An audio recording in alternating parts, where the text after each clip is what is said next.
following program contains scenes and language of a frank and explicit nature. Viewer discretion is advised. In 5, 4, 3, 2, live now. This is Bobby Lashley. You're listening to Trash Talking Radio, 7 to 10 every Tuesday night. And during the 2 moments that we have left, we want to talk right down to earth in a language that everybody here can easily understand. Tuesday night from 7 to 10, if you don't listen to Trash Talking Radio on TrashTalkingRadio.com, you will feel the wrath and the fury. This is Roger Strong. You listen to the TrashTalkingRadio.com night. ايوه سمير احمد الثاني. انا مع تراش توكينج راديو يوم الثلاث الساعه 7 للساعه 10 كل يوم ثلاث. TrashTalkingRadio.com. Hey, this is Maddie Neidhart coming at you from Calgary, Alberta, Canada, and you're listening to TrashTalkingRadio.com every Tuesday from 7 to 10. This is the Vital Idol, and you're listening to Trash Talking Radio every Tuesday from 7 to 10 on TrashTalkingRadio.com. Remember this, Vital Idol tells you it's got to be true. And when it's on the internet, it's got to be real. It's Trash Talking Radio every Tuesday from 7 to 10. I am Dr. Bob, the king of swing, the international rock star, way above par, the host with the most, Mr. Tuesday Night, the Vital Idol. Classic like trash. This is the Latino sensation Mercedes Martinez talking to you at my Papi Chulo, my Trash Talking Radio, Tuesdays from 7 to 10. Mwah. Have a good one, ladies. Yo, this is New Jack, and you listen to Trash Talk Radio every Tuesday from 7 to 10. If you ain't listening to it, you ain't real. If you ain't real, you the fifth. This is from the original game, OG style, baby. I do it like I want to do it, the way I want to do it, when I want to do it, believe it. Hey, this is Chris Jericho, the sexy beast of the WWE. I'm the lead singer of Cosby, and you're listening to Trash Talking Radio every Tuesday night from 7 to 10 p.m. and also available on the World Wide Web at www.trashtalkingradio.com. Don't miss it, ass clown.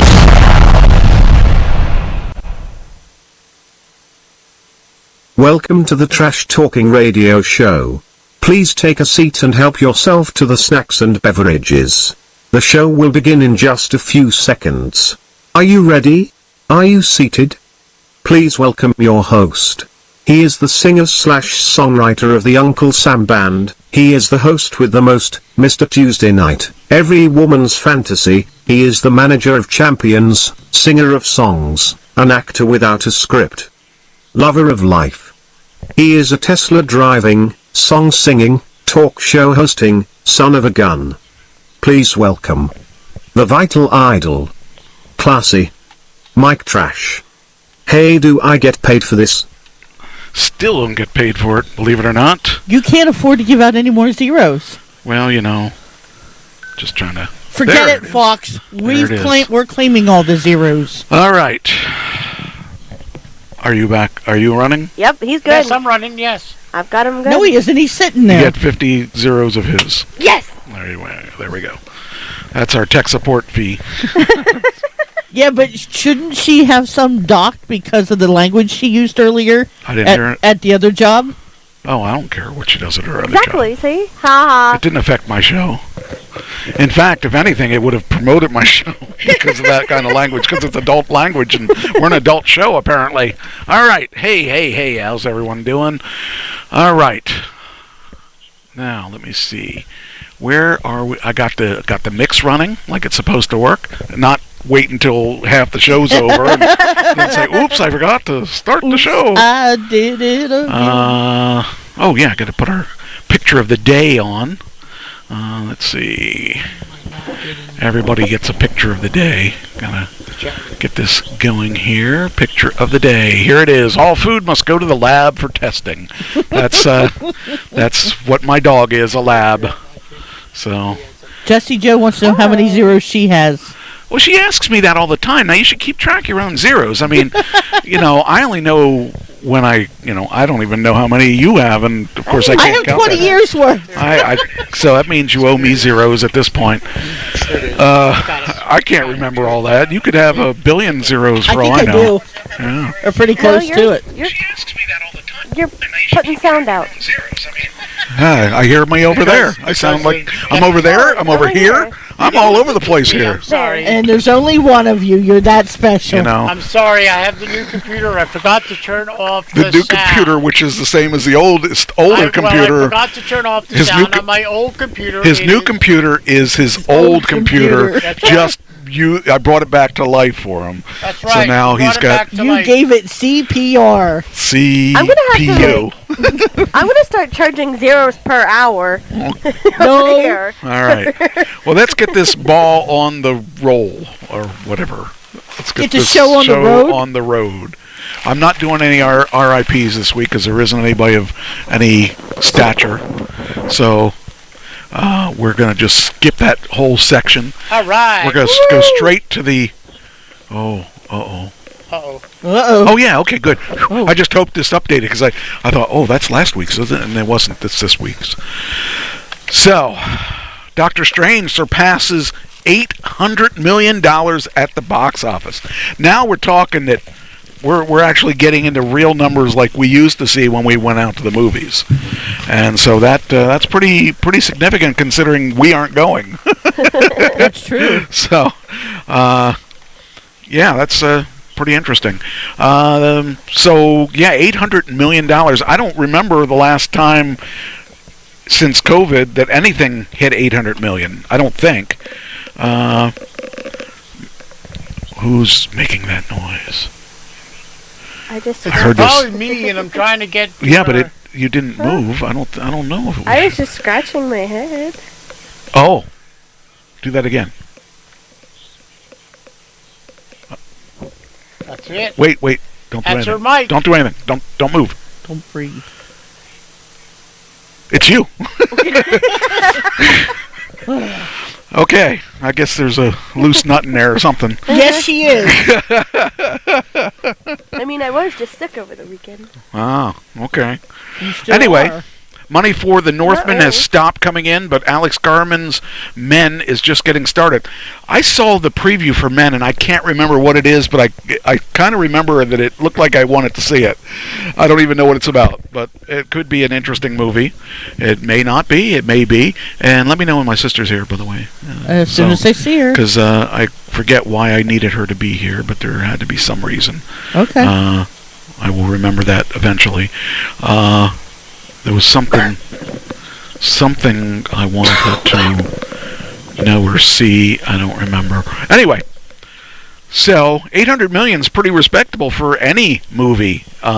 Even the big ones like Star Wars and like that. You're out of the picture, by the way. You're too far over. Got to get you to move over so I can see you. Hi, Ann. Now I see you. Is she there? Yep. All right. Good. All right. I don't remember what I needed to tell her, but sometimes it's easier than a phone call. I'll remember. Was she gonna be the judge of our monologue? If she wants to be, she could be. Okay. She's the only board member in the room. That's true. We can have everybody in the room, though. Anybody that wants to vote can. Well, the only other person in there besides us is Jessie Joe. Well, it And says she'll go to bed soon. I mean, I'm okay with that. I mean, whatever. All right. So, but 800 million is pretty darn respectable. There's been a long time since they've had a movie in that.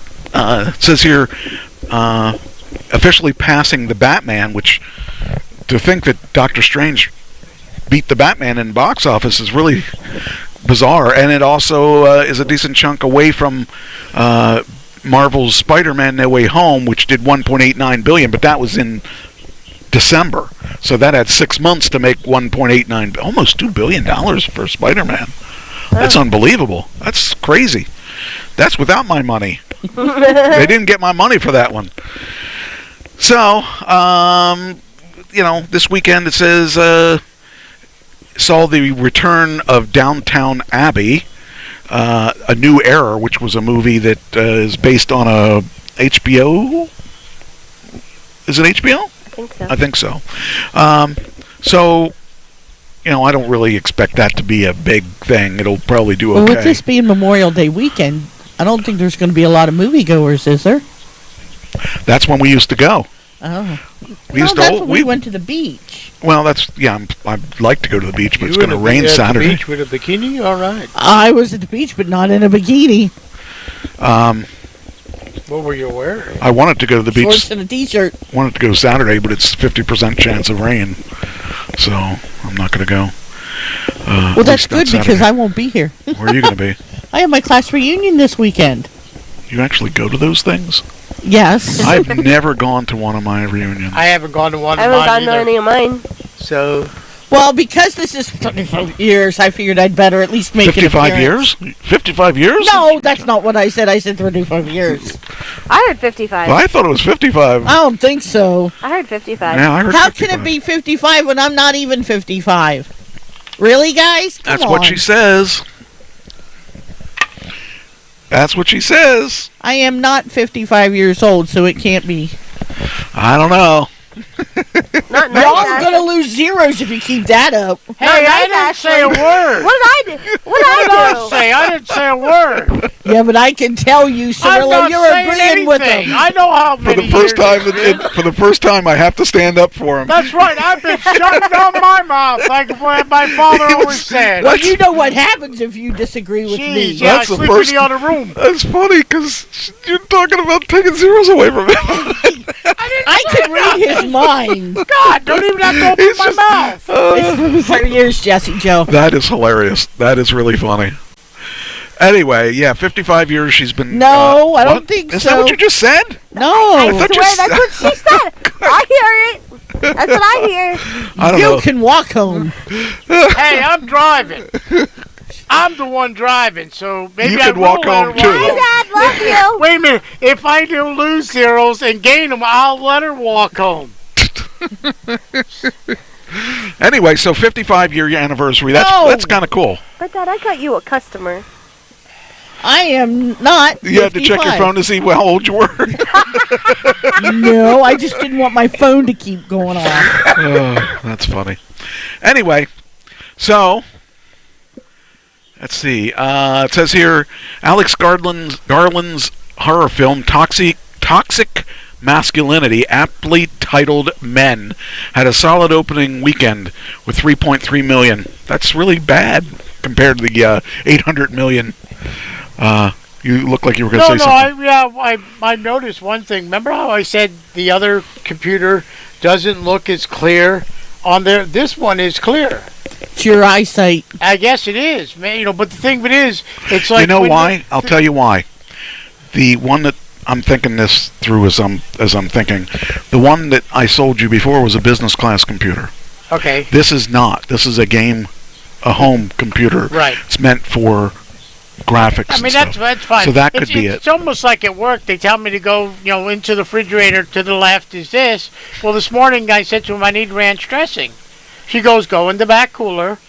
And as soon as you go into the cooler, on the bottom shelf to the left is the bottles. Well, I go into the cooler, and I look, and I look, and I look. The other left. And I can't find. No, it wasn't the other left. I can't find They it. didn't have any. No, they had them.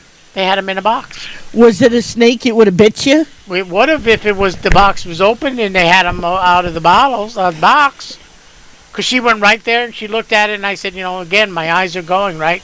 She goes to me, I have no comment. I know you. If it's not out in front of you, you can't see it. I tell her that. I said, if it were, unless it's calling me, hey, Michael, here it is, I don't see it, so. Okay, anyway. I'm sorry. Ann, this picture was for you. I just wanted to... I thought you would appreciate it. All right. Is that the thing that you wanted to tell her, but you forgot? I don't know. It might be. I don't know. Anyway, also it's I just... old age. decided that I found this other article that said the biggest box office flops of the year so far, and there have been a lot, and most of them were because of COVID, because people aren't going out. But I guess people are going back to the theaters. I found this article interesting because we used to always go to the movies, and we used to know what was hot and what wasn't hot, and I used to I had pride on knowing what was going on with the movies, and I'm really not up on them like I like to be. I didn't even know that last weekend was opening with Men, and kind of disappointed that I didn't know that, but then I was busy this weekend. We'll talk about that in a few minutes. Anyway, so here we go. Some things that were not as good as they were expected to be. Did they bring this up? Here we go. January, the 355. I don't even know what that was about. That was January 7th. I have no idea what that was about. Me either. So I didn't miss it. It did 4.62 million with a U.S. box opening weekend, and it totaled 14.57 million, a global of 27.72. Now let's see, what was its budget? It was projected. They did $72 million paid for that movie. So they lost $50 million on that movie. Ooh. That's crazy. Now, once it comes out on the streaming, they'll probably make up some of that, but people are, kind of crazy about that. Moonfall. I never heard of that movie. That made $9.87 million. No, I don't. I don't even know. I don't even know. Yeah, because nobody was I don't even see movie theater trailers a lot of times. Right, and it's like I wouldn't know what it is, because do we even know like the trailer when it came out, or so advertised for the movie? Well, I don't know, but the total box office was the total global box office was 44.3 million. The budget was 150 million. They lost 110 million dollars on that movie. That's just crazy. Blacklight. Did I see that one? That's a Liam Neeson. I should have seen that one. I didn't see that one either. That was in February. Had a budget of the total box office abroad and here, 15.47 million.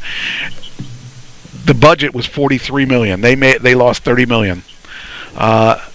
Morbius, that just came out April 1st. And they have been advertising the crap out of that. I've seen lots of advertisements about that. Lots. Let's see how they did.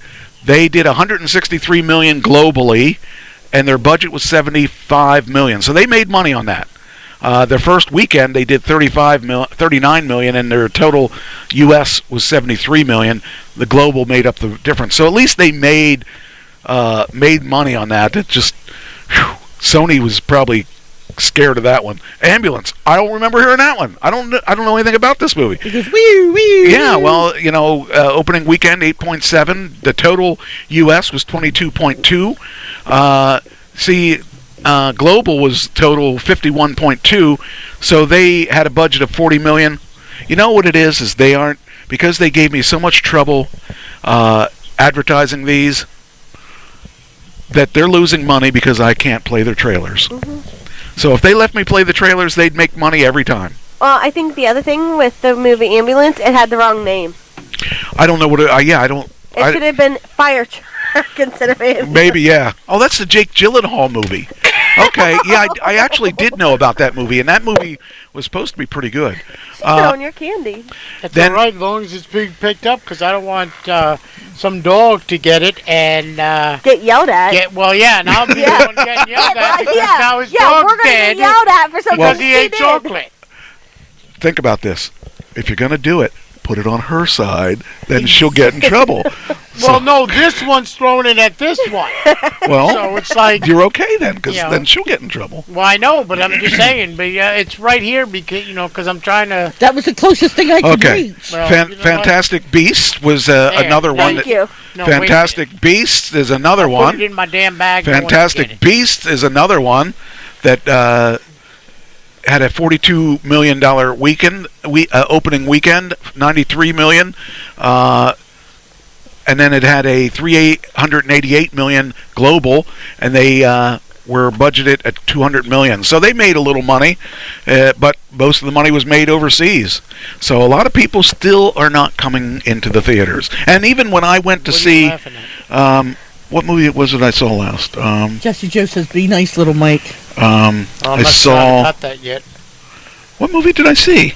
I didn't see I just that yet. All I got recently is Brad saw Unit's last comment. Well, it's because you're 3D. What was it? It was a 3D movie. Okay. Doctor Strange. Doctor Strange. Yeah, there were like it was the second weekend. There were only there weren't that many people in the theater. I would say there was maybe 12 people in this giant theater. So people still are not going. The Northman opening weekend 12.2, 33 million total US, 63 million total global. They just made it. $60 million budget. So actually what this says is that, people used to instead of they were guaranteed money, and there's back end money. A lot of times people will take the back end money because they'll get a little less up front, but then they'll get residual money in the long run. So it sounds like if you take residual money, you're probably not going to do right well. You're not going to really do as well. So right now, until people start really coming in with great movies. Unbearable Weight of Massive Talent. That's the movie that I loved that had Nick Cage in it. 7.13 million opening weekend, 19.5 total US, did 26.9 million total, and they budgeted 30 million. So they lost money on that one too. So those were the movies that they said were disappointments in the box office. So now you know. Thank you, Jesse Joe. You tell her. Tell her what? I don't know, because I I'm can't supposed see to stop throwing candy. Oh, Yeah. Yeah, you shouldn't throw candy. Put an eye out with that. Yeah, okay. We're not in a parade. Put out an M with that. An M&M. All right. So Hey, I have an M&M candy jar at home. Well, it doesn't help me here. All right. Next. Here we go. I think we ought to do our monologues and start on that side of the room. It'll be done after we get through this. After we get through this category. Well, our board members are going to go. Hey. Chill. Who's running the show? I mean, if you're so anxious to do it, then why don't you do yours first? It starts on that side of the room. No, you want to do it, so you start.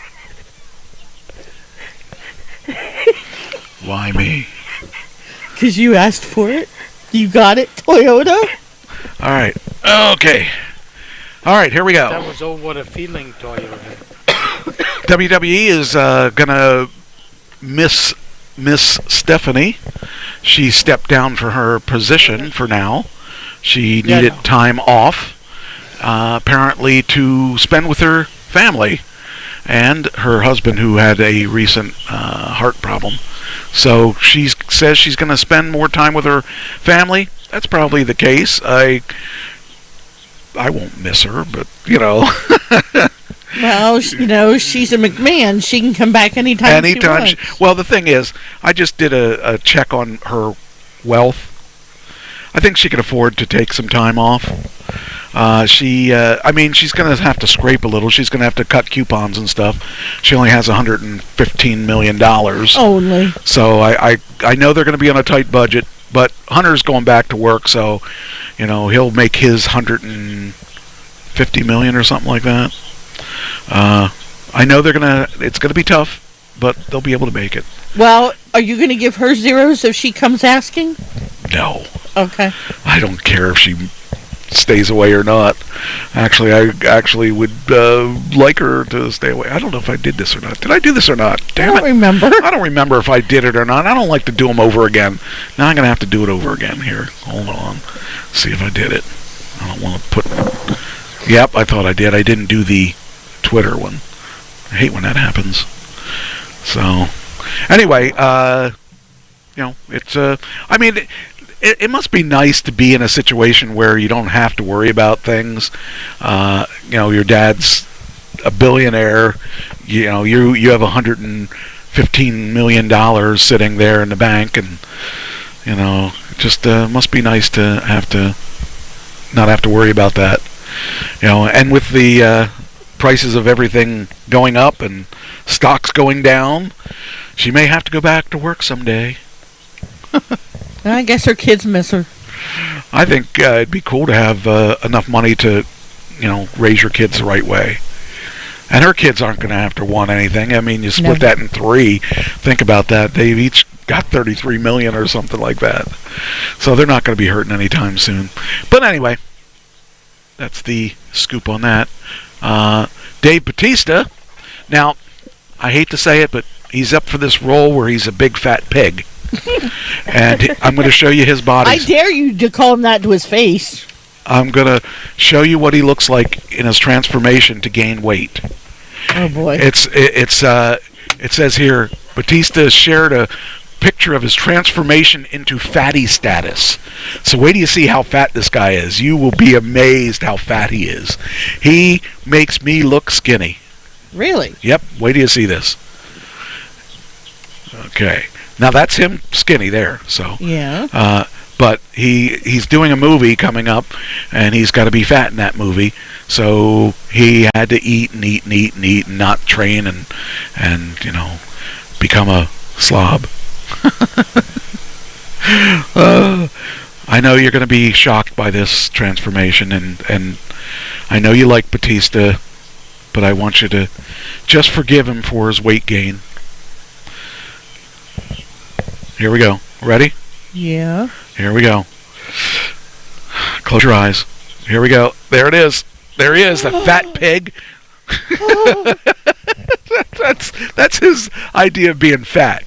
He's not at his fattest. He's not fat. No. He looks like he put on muscle weight. But his thing is, he said that something like he didn't like being that weight because wait, let me see. So I was trying to take a solid pic of myself to document my transition to fatty status, which will soon come to an end, thank God. Upon inspection of the pic, I noticed a few issues. Let's start with the obvious. You can see my balls. Apparently, I brush my teeth in a way that toothpaste flies all over the bathroom. See it? See? It's got like toothpaste all over him. I don't know. I'll have to work on that. I have officially turned into the grouchy emoji. Anyway, I hope everyone out there isn't taking themselves too seriously. Life is too short. Happy Sunday. Now, I mean, I wouldn't want to look that fat. I mean, I can see the difference in his face, but that's the only place I can see the difference. Right. I mean, the rest of his body, he just gained head weight. More brain muscle. Oh, man, that's funny. But, I don't think I'd be too upset about looking like that. But anyway, okay. Next, we got Morgan Freeman and Biden are among 963 Americans permanently barred from somewhere. Where do you think they're barred from? I know this article, so I'm going to recuse myself. Okay, well then just don't say anything. I won't. Okay. Do you guys know where they're barred from? They cannot go to this place? Who? The White House. I don't know. Biden can't go to the White House. Why not? Everybody knows about him there. And Morgan Freeman and Biden can't go to the White House. Well, why not? I mean, he's not running it properly anyway. He is the president. He can go wherever he wants for the most part. We may have had an accident. Don't crash. Don't crash. Anyway, do you have a guess? No. It's really not that hard. No, it isn't. It's really not that hard at all. You can't go to the movies. Okay, yeah, okay. She ought to lose zeros for that. Yeah, he can't go to Blockbuster either. Really? You have no guess? Anybody in the chat room? What's it? Oh, so Ann He says, can't go to work? So Ann says, so he's a fathead. I don't know if she's talking about that article or this article. She's talking about Batista. All right, here we go. Barred permanently from Russia. I knew that. That's why I couldn't say anything. I know. For once you listen. Yes. No, I saw that before. I mean, I do read stuff at work. She said communion. She said barred from communion. Hi, sweet girl. That's actually a pretty good line. Is your computer okay? What's he doing now? I don't know. It's taking a fit. He's having a seizure. Who? Yeah, His computer. What is she doing? Oh, I see the curtain wagon. All right. So anyway, that's the answer is Russia. Or the Soviet Union. Points for Soviet Union, but Russia. I thought it was interesting that Morgan Freeman is barred from there, but it says 963 other Americans. But I thought, why Morgan Freeman? That seems kind of odd. I mean, even if you speak against them, I wouldn't expect them to pick Morgan Freeman. Now I got a question. What happens? I mean, I know he's banned, but what happens if he just happens to decide to step his foot on Russian soil? He'd be dumb. But what happens? I mean, will he get arrested? Will Probably. He get, okay. I mean, well, it says here Russia seems he's still unforgiven. It's okay. Let's read this. Maybe that's. I don't know. That says. Well, Ann, I thought we were going to send them to the moon. I mean, at least keep Morgan Freeman here, but we can send Biden to the moon. Says Russia publishes long list of Americans banned from entry. Are you on that list? I probably am. Okay. No! I wouldn't want to go there. We need you here. Oh, I'm banned from there. So these are people who are banned from entering Russia. I would like to see the ice cream cone places. Barack Obama ministry said in a statement that the blacklist was informed and imposed anti-Russian sanction by the U.S. and the hostile actions, which boomerang against Washington itself, will continue to receive proper response. Earlier in the day, the Russian Foreign Ministry, 26 nationals permanently banned from entering in retaliation for Ottawa's... Now, first of all, think about this. First of all... I thought Ottawa was in Canada. It is. Okay. But I was just going to say, why would anybody ban anyone from Canada? They are the most passive... They don't even have an army. True. They have Royal Canadian Mounted Police. What are they going to do? Send the Royal Canadian Mounted Police to Russia? I mean, think about that. Why? And they're going to probably ban people from Russia that don't want to go to Russia anyway. Including the wife of Canadian Prime Minister Justin Trudeau. Russian energy god spam a complete suspension of gas supply to Finland's state-owned gas company. Oh, it looks like Gazum. It is. It's Gazum. Yeah. That's not the way I spelled it, but that's a Canadian way of spelling Gazum. Starting Saturday, due to its non-payment in rubles, Gazum said it delivered 1.49 billion cubic meters of natural gas. Hey, I do that in a weekend. I'm going to be quiet. That would be a first. Hey! To Finland, which accounted for 2/3 of the total gas consumption of the Nordic country. Meanwhile, in the Ukraine Finance Ministry said Friday that the country said the second of 600 million, I can't read that fast, of the European euros. Okay, emergency microfinancial assistance program. The UA, did it say decided? To allocate 1.2 billion euros. I just want to check. I'm backing up a little bit. Oh, decided to allocate. Okay, yeah. 1.2 billion euros, which is like $1. Oh, no, it's 1.26. In emergency assistance for the Ukraine in February. I think Ukraine took back one of its territories, too, from what I understand. It was a pretty big deal. I didn't really stay way on that. Ukraine received 600 million euros in March for aid. So there you go. But anyway, the whole thing is, it's just really amazing that they made a big deal out of making it so these people cannot go to there. And how many? I mean, I can't imagine Morgan Freeman even wanting to go there. But that's what it is. See if there's any other names though.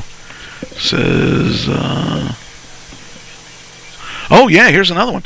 It says here. even Hollywood. Okay, Oscar-winning Freeman, 84, whose films include Seven, The Shawshank Redemption, and Clint Eastwood's Unforgiven, was number 840 on the list of 963 published on Sunday. I don't think I'm up that low. I think I would be 963. I think I'm number 963. Most of the others on the list accused of inciting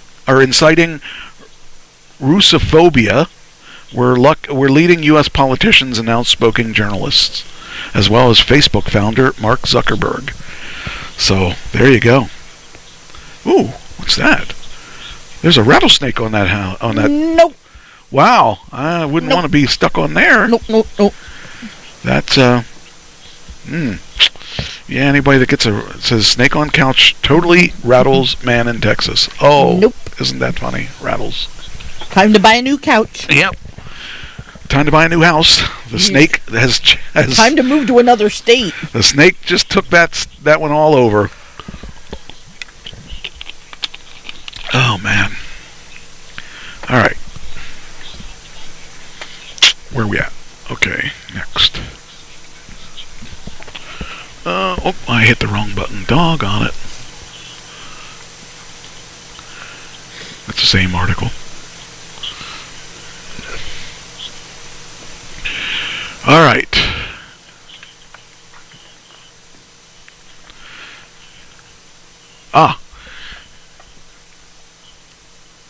So, I got this one. I think I might have gotten this one from my sister. I might not have. I might have done it on my own. I do find things on my own. Ooh. The 11 most expensive guitars sold at auction. Wow. Ooh. Any guesses on anyone? Elvis. Elvis? That would probably be one. Anybody else? I haven't read this, by the way, so I don't know. Bon Jovi, Eddie Van I would Halen. say I don't know, Bon Jovi. Van Halen, I would bet, is one. Bon Jovi, maybe. He's still alive, so I don't know that it would be as. True, yeah. It may or may not. You know, I like I said, I didn't read this one, so I don't know. Gibson? What? I don't know. Gibson? Yeah. Bob Gibson or what? George Gibson? Franny Gibson.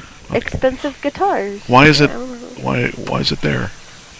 He was showing me the Dolphins. Because it was going cuckoo, so I said, you know what? I'm going to shut it down Cuckoo and for try it Cocoa again. Puffs.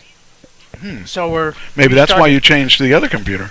Maybe that's why. I don't know. Well, this one basically is, Cuckoo for Cocoa Puffs. Cuckoo for Cocoa Puffs. Is this not going to let me do? Okay, there. It let me do it there, but it wouldn't let me do this one. Come on, let me have it. You can do it. I trust you. Because Elon wants you to do it. There you go. All right, this time it worked. Because I said Elon's name. Okay. All right, so Fender-owned guitars by Eric Clapton, Bob Dylan, Martins, belonging to Kurt Cobain and David Gilmour, and one of the independently made acts headline the list of most profitable 6 strings to go under the hammer. So let's see what kind of prices they're going Well, for. Jesse Joe thinks Garth Brooks might have one in there. We'll see. It might. We're gonna find out now. Let's see here. When it comes to guitar auctions, artist connections rule. The world's most expensive electric guitars and acoustic guitars have been refinished, refretted, and beaten up. But thanks to the rock star's provenance, they're worth more than any mint condition 1959 Les Paul. So, that list follows, containing the top 11 most expensive guitars ever sold at auction. And the evidence is evidence you need to prove such a theory. The combination of all those guitars equals $27 million, for which you could buy more than 122 Squier Bullet Stratocasters, or the entire output of Shure guitar. I don't even know Shure guitars? Shure guitars? Sure. I don't know. Just a mainstream. Okay, let's see who they are. We'll start with here's Blackie, the Eric Clapton Fender Stratocaster, sold for $959,000. Wow. Okay, I'm going to do it now. I'm going to lead you up to the guitar, and I'm going to let you guess. Now you have a starting point. That's the number 11. Okay. It's starting at 959,000. So the next guitar is going to be higher than that, I believe. 1 million. Wait, it says Blackie set a world record auction price at the time of the sale, but now barely scrapes the top 11. Wow. So you know all the ones are going to be getting increasingly higher. So the guess is how much is the next number 10. Number 10. What is the number 10? First off, here's Eric Clapton. He says he bought the entire. Okay, when he fancied a Fender Stratocaster in 1970, he bought the entire stock from Nashville's Showbud, but he gave 3 to his friends George Harrison and Pete Townsend and Stevie Winwood, and assembled his ideal Strat from the rest. 56 body, 57 neck, and the third guitars, pickups, 2 50s models and 1 70s. So that was almost $1 million for that guitar. That's stupid crazy. Anyway, it's more probably because of the name. You could probably rent him to play for you for less than that. Okay, Bob Dylan's 1964 Fender Stratocaster. You know it's going to be It's going to be more than $959,000. 1.2 million. Okay. What am I? The guitar, Bob Dylan's guitar. 1.5 million. 1.5. You're 1.2. 1.5. 1.3. Ooh, right in the middle. Okay. Let's see. I did not know. 965. So 1.2. Yep. You won. All right. Next one. David Gilmour's acoustic guitar. It's probably going to be more than 965. That was in 2013, by the way, and the other guitar from was 2004. So that gives I'm us. going to say 975. 975. I'll go $1 million. $1 million. I was going to say 980. What'd you say? 975. 975, 980, and $1 million. Okay, let's see what it is. It is 965. What was the other one? 960. Oh, it's only okay. We're only going up by 10,000 by the looks of things. 965. So you won again. All right, you're winning. You're taking the place of him from the other week. You weren't cheating, were you? No. Yes. How? I can see her. I can see her computer. She's not. I'm not even touching it. All right, next one. I'm trying not to scroll down too far. David Gilmour's. Oh, that was the one that was 9. Mm-hmm. Oh, that's the one we're doing, right? Yeah, that's where we're at. Here we go. 1,095,000. Wow. What were you? You were highest, right? Okay, so you won one. There you go. I was in 2019. The next guitar up for bids. Dwayne Allman's Les Paul, 1957 Les Paul. What was the last price? 115 or 12? 1095. So you know it's more than 1095. Well, that's the one we were doing. You just gave it away. What? No, 1.2. Okay. No, that. Okay, 1095 was the last guitar. Okay, you the said acoustic 1, guitar. 2. Mm-hmm. I'm gonna go 1-3. Okay, 1, 2, 1, 3. I'll go high and we'll 1-4. All right. Let's see who wins. Dwayne Allman was 1.25. It's right in between us. What was yours? 1-3. Oh, so how we do that? I Throw win. it out. She's already got 2 points. I get 1. Well, No, throw it out, if we do it by the Price is Right rules, the closest without going over. But yeah, you would. Yes. Oh, that would be her. I thought it was you. But I didn't. You're supposed to be on my side. I can't be playing favorites. I'm the host. I'm the host with the most. So, what do we got point wise? I'm at 2. You're 1. I'm at 1. You're 1. Okay. Hey, it's a close game. Number 7. Okay, that was 1, 2, 5. Okay. Number 7. Is somebody keeping score so I don't have to keep score? We all are. So if you lie to me, I don't know. I got 1. I got 1. Yeah, I got 1. Read between the lines. Hey, we went off. What's going on up there? Waiting for a signal. Well, I got the signal. Okay. All right, next one. We did get David Gilmour's acoustic. Now we're going to do David Gilmour's 54 Fender Stratocaster. What do you think that goes for? 1.3. I'm going to say 1.5. 1.3.5. 1.3.135. Yeah. Okay. All right, here we go. 1.815. Yes! Whoa. Almost $2 million for that $2 million for that guitar almost. Cheater. That's unbelievable. I can't even imagine. Do you realize that's more than everybody's house? That's more than your car. That's more than my assets altogether. Jeez. I mean, I appreciate that it was David Gilmour's, but not 1.8 million. I even collect guitars, and I would never put that kind of money into it. Oh, she's gonna leave Good again. night. She always leaves. I think she just doesn't like me. I think she uses the job for an excuse. I don't think she likes me. Okay. Oh, she does like you. Well, like you said, quit her job. You told her to quit her job. Quit the job, you know. She can't, though. Jerry Garcia's Wolf. Now, Jerry Garcia was in Ice Cream. Grateful Dead. Yeah, but he was also in Ice Well, Cream. he was paid royalties for that name. Anyway, this is his guitar. It's called Wolf. Now I got to see if it comes up. Oh, it does come up. Okay, good. It does come up there, so I can bring it up a little higher. 2 million. Oh. Okay.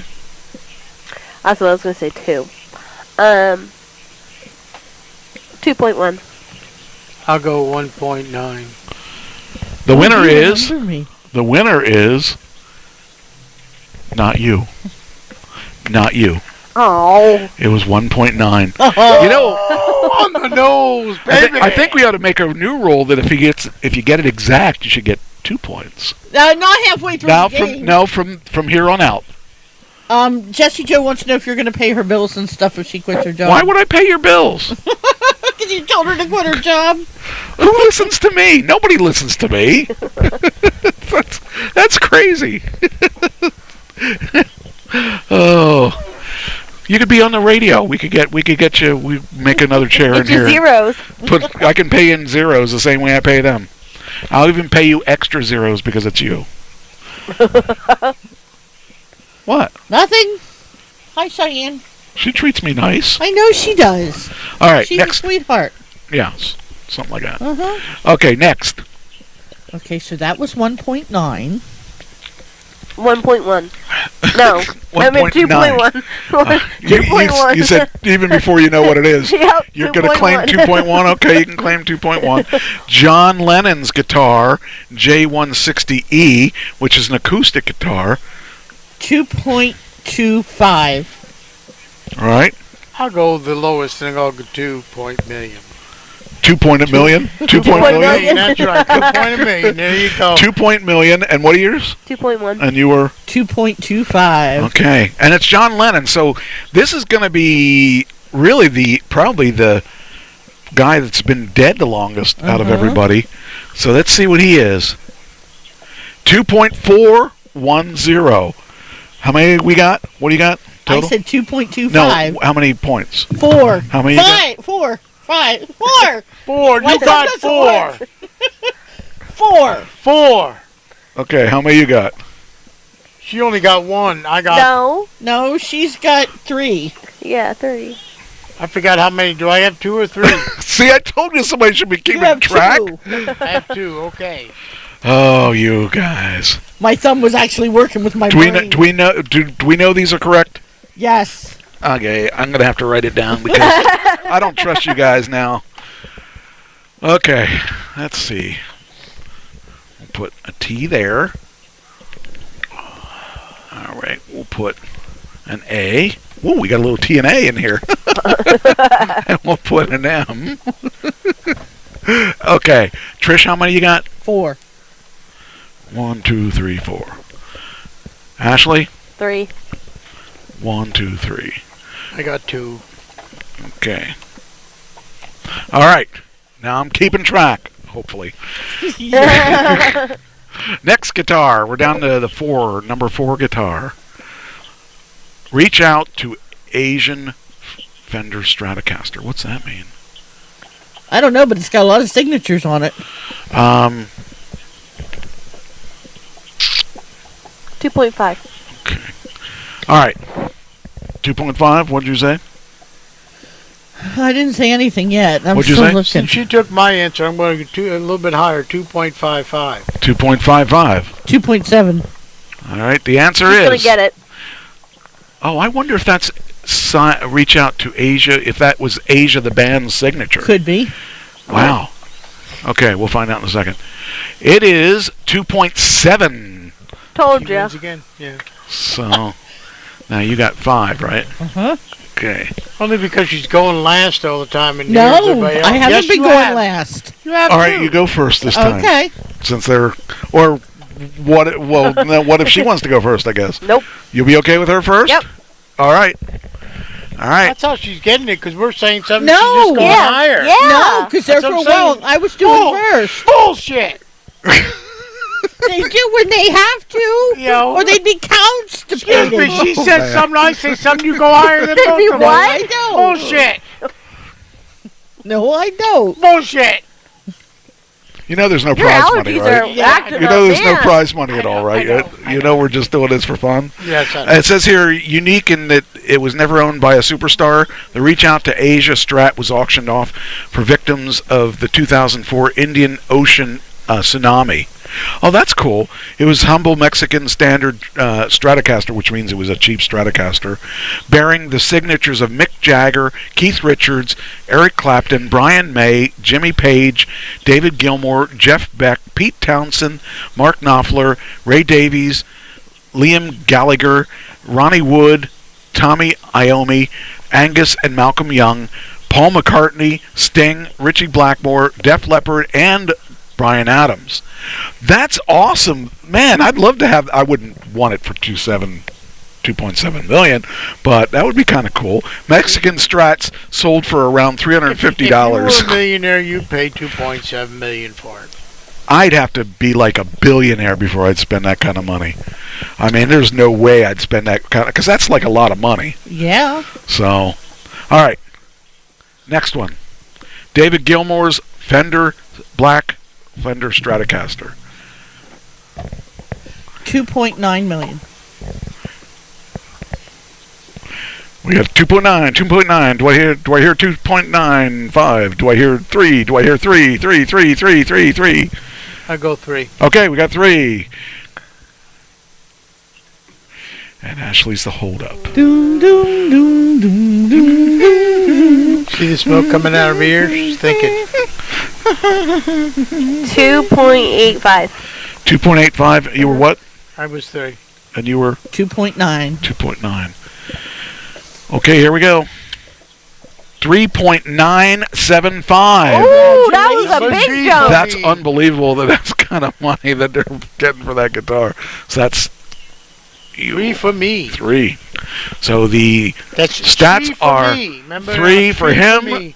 3 for Ashley, 3. and 5. Okay, we got 2 got more. 3. We got 2 more left, so you can got 2 catch more up. left?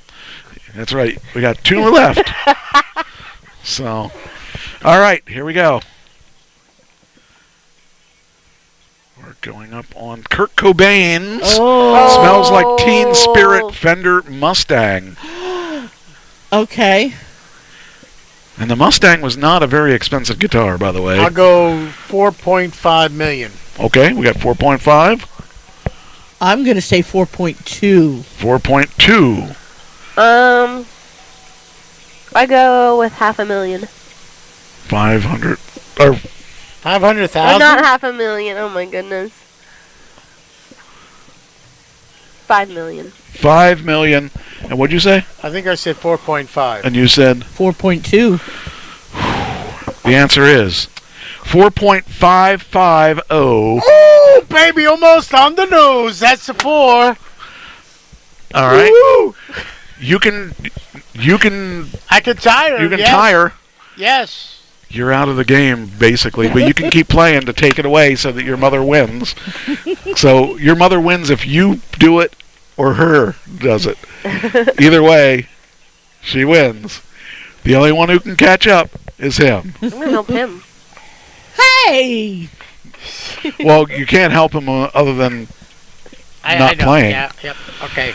Okay, so the number one most expensive guitar is Not Garth Brooks. Kurt Cobain's Martin D18E, which is an acoustic guitar. I will go 5.5. All right, 5.5. I'm going to say $5 million on the nose. $5 million. And are you not playing this round? What is it? Kurt Cobain's. Ooh. Yeah, no, I'll be out. You'll be out? Okay, so one of you two, it's either going to be a tie or a win. 6.01. He tied me. In the summer of 2020, there wasn't much to do apart from play guitar Ride home now. or bid on online auctions. So that was just sold last year. No, in the trunk. So that's freaking amazing. You know, and I was thinking of going 6, but I thought not for an acoustic. Hey, they aren't playing it. They're only displaying it, I'm sure. So the answer is you two have officially tied. I earned my ride home. In the trunk. In the trunk. It's a ride home. Then you'd have junk in the trunk. Yeah, considering she did flatten my tire on Friday. Oh. I did not. Don't even go there. I was not me. You drove it last. All right, next. Elon Musk lost a certain amount of money after a sexual misconduct claim emerged. How much money do you think he lost? $1 billion. In stocks, let's say stocks. $1 billion. Oh, in stocks? In stocks. You say $1 billion? What do you say? This can be the tiebreaker. 1.5 billion. I'll go high. 1.5 billion, and you said $1 billion? Mm-hmm. So that's your final answers. Locked in. Yep. All right. The answer is $10 billion. Oh! So the He higher snuck in there for the win. Woo-woo. That's all right, honey. I'll still give you a ride home, too. You better. But you'll have to sleep in the other room. Okay. That's funny. And it's unmade, too. That's okay. I don't mind. I have to take out the air conditioning. What is she eating? Oh, okay, her bone. Okay. All right, so we got that. All right, well, congratulations. And he leaves the room. See? Elvis has left the building. He's so happy he won, he's leaving. Wow. Well, that's all right. So good. That's wow. That was a good game there, right to the end. Mm-hmm. I just got something. It was a nail biter. Yes, it was.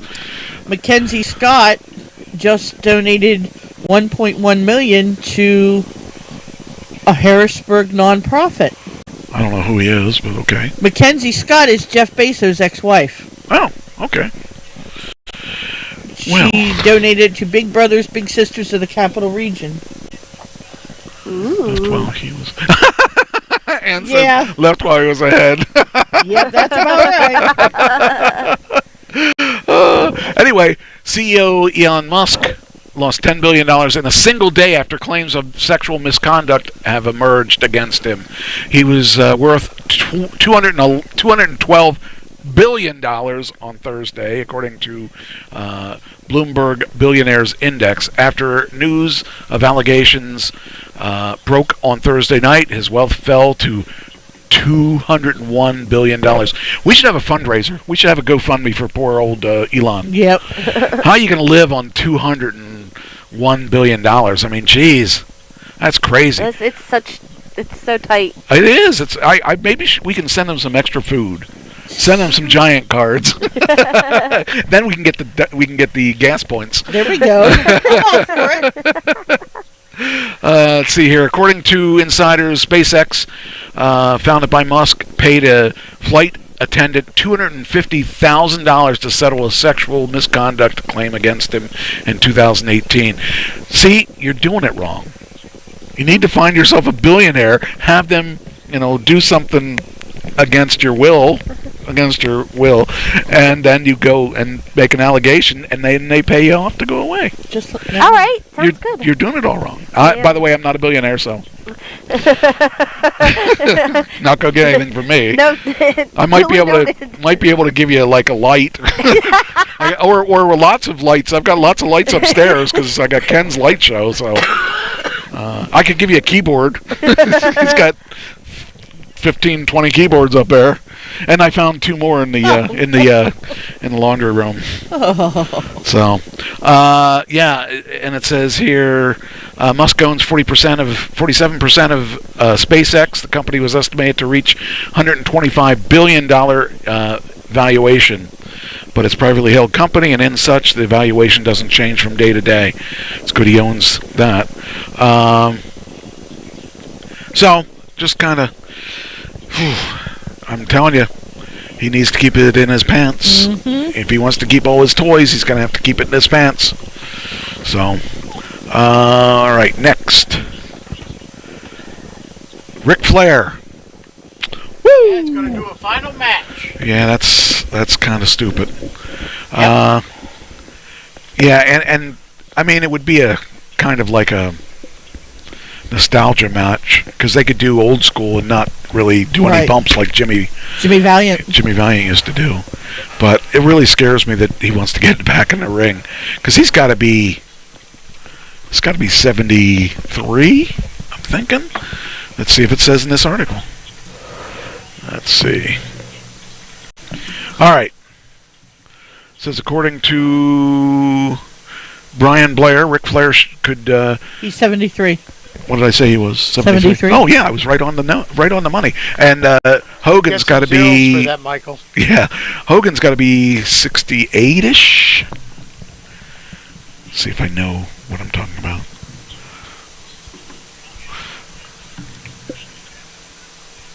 Hogan is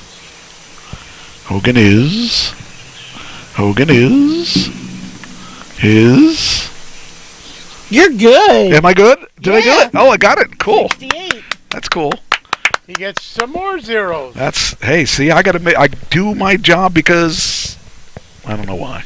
Anyway, on May 16th, Ric Flair confirmed that he will be stepping back in the ring for one more match. The Nature Boy last wrestled over a decade ago where he clashed with Sting back in September 2011 during his time in TNA, now Impact. The big announcement immediately got the wrestling world, with many fans being excited about the idea, but others offering criticism, even concerns, as Flair is 73 and has suffered a number of health issues. Yeah, I am somewhat concerned about it. Do you think that maybe he's seeing the way the product is today and he's trying to bring old school back? I think Rick just was made to wrestle. I mean, you think about this. Okay, I was reading, I should have put this article, I was going to do this article putting these wrestling stars up, and then you have to guess what they made. Ric Flair is at the bottom of the list. Wow. Because he had so many divorces and such. He has got a net worth of... anyone want to guess? No, don't look. Anyone want to guess? His net worth today? $10 million. $5 million. I'm going to say $1 million. Okay. You're going to win. 500,000. But you went over, so you don't get any points.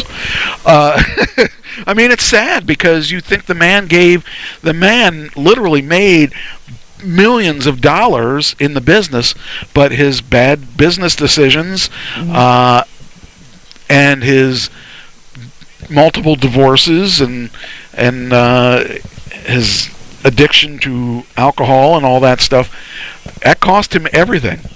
So that is, I mean, anyone want to guess what?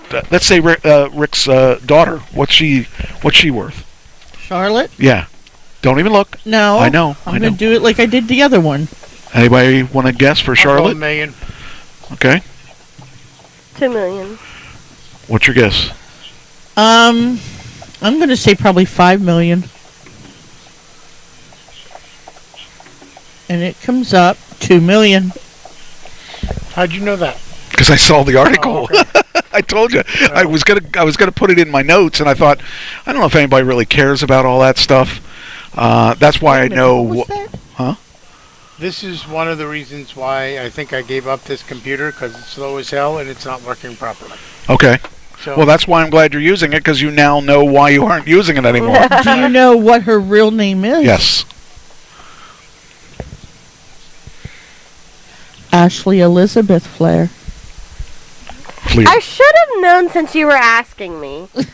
I should have guessed it was Ashley. Anyway, so I mean, he's doing it for his ego more than anything. He wants to show people he can still wrestle, and He probably wants to beat Hogan at something. well, I don't know if he would or not. I don't know, because Hogan's got an ego himself. Well, yeah. Okay, so this is the time on the show where we can talk about your assignments. Yes! You ready to do yours? Yeah, she's so eager to We're do starting it. over on that end. No, I think you're so we're starting eager. with, You're eager right to do there. it. Go right I think ahead. we're Nope, we're right starting there. over on that I'm end. sorry, we're starting right there. Right there, we're starting. Who wants to give me zeros, and I'll see it? I will give you zeros. All right. First of all, do between them. Yeah, that's what basically it's either she starts or she starts. Right. Because either way, you're in Caught the in the middle. air. Right, I'm Caught in the in the middle air. anyway. Heads. And if it's heads, you'll I'll start. go last. You'll go last. It is Heads. no, it wasn't. Yes, Wait, it was. I don't even know. I can't even see that. Which side's heads? Oh, it is heads. I You're right. told you. What's on the back of it, though? The tails. Yeah, but what is it? I can't even. An eagle. No, is that an eagle? What the hell kind Oh, of that's clothes the you new have? state one. Oh, Huh? It's Oh, the Michigan. you have a, The okay. state one. okay. I never look at them. All right, so by Okay, the Ashley. default, you've got to go first. I told you. But she's so eager to do it. She's been wanting to do it and do it. Don't- just- I have just not do said it and be anything quiet. about doing Just do this it and until be now, quiet. so go ahead. Just do it and be quiet. Wait a minute. Hold on. I got at least a. I don't know how can I do this? I know what to do. Okay. I need to do. Yeah, okay. I'm going to do something a little different this time. I think. If this works, it's going to be cool. If it doesn't work, it's going to look really dumb. So I really apologize for this in advance because it's probably going to look dumb. All right, here we go. Oh, it didn't work. Oh, He rats. put the curtain up. It didn't work. Oh, wait, Oh, wait. jeez. Wait, how does it... Oh, shoot, I did it wrong. Oh, I did... Oh, that's why I did it wrong. Okay, let me try this again. 2. Okay, we'll try this. Okay, and then 1. Wait, no, shoot. No, wait. Let go. And we do... Oh, okay, that's why. You So will probably this get would this go back here. in 2 weeks, Michael. All right, now we'll try it. Okay, let's see if this worked.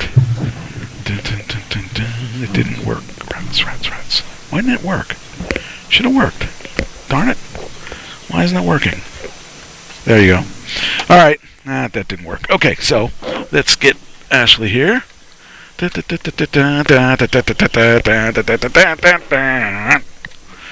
I guess we can put the right background in there too. Let's see. So that's that. I need the dog background. Put that there. And then we put you. Why aren't we up there? We should be up there. What's going on? What's going on? 'Cause that's not... Okay, what happened to... We lost Ashley. There she is. Okay, there we go. All right. You ready? Yeah. All right.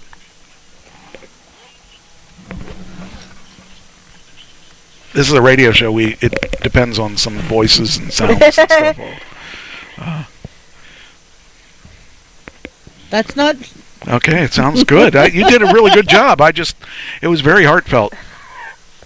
She's probably doing it now. No. Do you want to not go first? No, it's fine. I was just typing something else up real quick. Oh. Not on that, but on something else. Oh my God, this makes it heavy. Holy shit. Well, two computers in there. Alright. So, I wrote mine to my grandmother. Okay. Who, obviously, most of everybody knows now that has passed away. I wrote this the day after Kylie's birthday. So it was 6/26 is when I started to write this. Okay. Basically, about 6 months. Would you like one too, Michael? Before. Oh, okay. No. Not quite 6 months before she passed away. Okay. See if I can do this without crying. That's why I changed Well, mine. it's a comedy. All right, that's good. Holy She's shit. laughing. I mean, what the hell? That's why I changed mine. Changed yours to what? To not a sad one? Oh, you made it a happy one? Okay, happy's good. Okay. There's no judgment. There's no prizes. It says, I've been keeping this in for a long time. And I think I'm finally ready to tell you and express how I feel. I felt so left out and so detached from the family. More so over the last, 10 years or more. I felt it younger, but I wasn't sure if it was right. I know you tried your hardest, but I really felt left out. For instance, Powder Puff football. Tiffany got to play, but when it came time for me, you said no. Also, you were always commenting on Tiffany's Facebook statuses, and rarely mine, unless it was a memory of Kylie. Now I see you going camping with Tiffany and everyone else, and it really does hurt, because I wanted that kind of relationship with you. I know I live down here now, and some of my choices I made weren't the best, but I really feel like I'm the black sheep of the family. But even when I did live up there, I still feel left out. I'm sorry it took me so long to say this, but I didn't want to hurt your feelings or make you upset. I feel that Tiffany, and now Aunt Stacy, have you wrapped around your little finger, even more so now that Pappy's gone. I'm sorry if this hurts you in any way, but I feel it was for the best that I finally get it out. I have talked to my therapist about it, and she feels it was best that I do this to help me move on. I used to be able to come talk to you about anything, and now I don't feel that way. I know my mom and I have had our ups and downs, but we have bonded over how I feel, because she tells me she felt the same way. All I ever wanted was for you to be happy. Oops, no. All I ever wanted for you was to be happy and proud of me, and I don't feel that I did that. I wanted to feel accepted. I do feel love sometimes when you call and check on me to see what's going on, if you hear that I'm in the hospital or something. I try to call you to show you that I care about you and love you, but sometimes I always feel that you're too busy to talk to me anymore. Now, by any means, I'm not saying everything was all bad, because it wasn't. Surprising me with things like my boyfriend at a time to go to dinner for my birthday and taking me places, letting me do band and go on band trips, coming to football games and watching me play, or every time I got sick, you were right there by my side. Most of all, taking me and Tiffany in when we needed a place to go. I am incredibly grateful for the things you have done for me.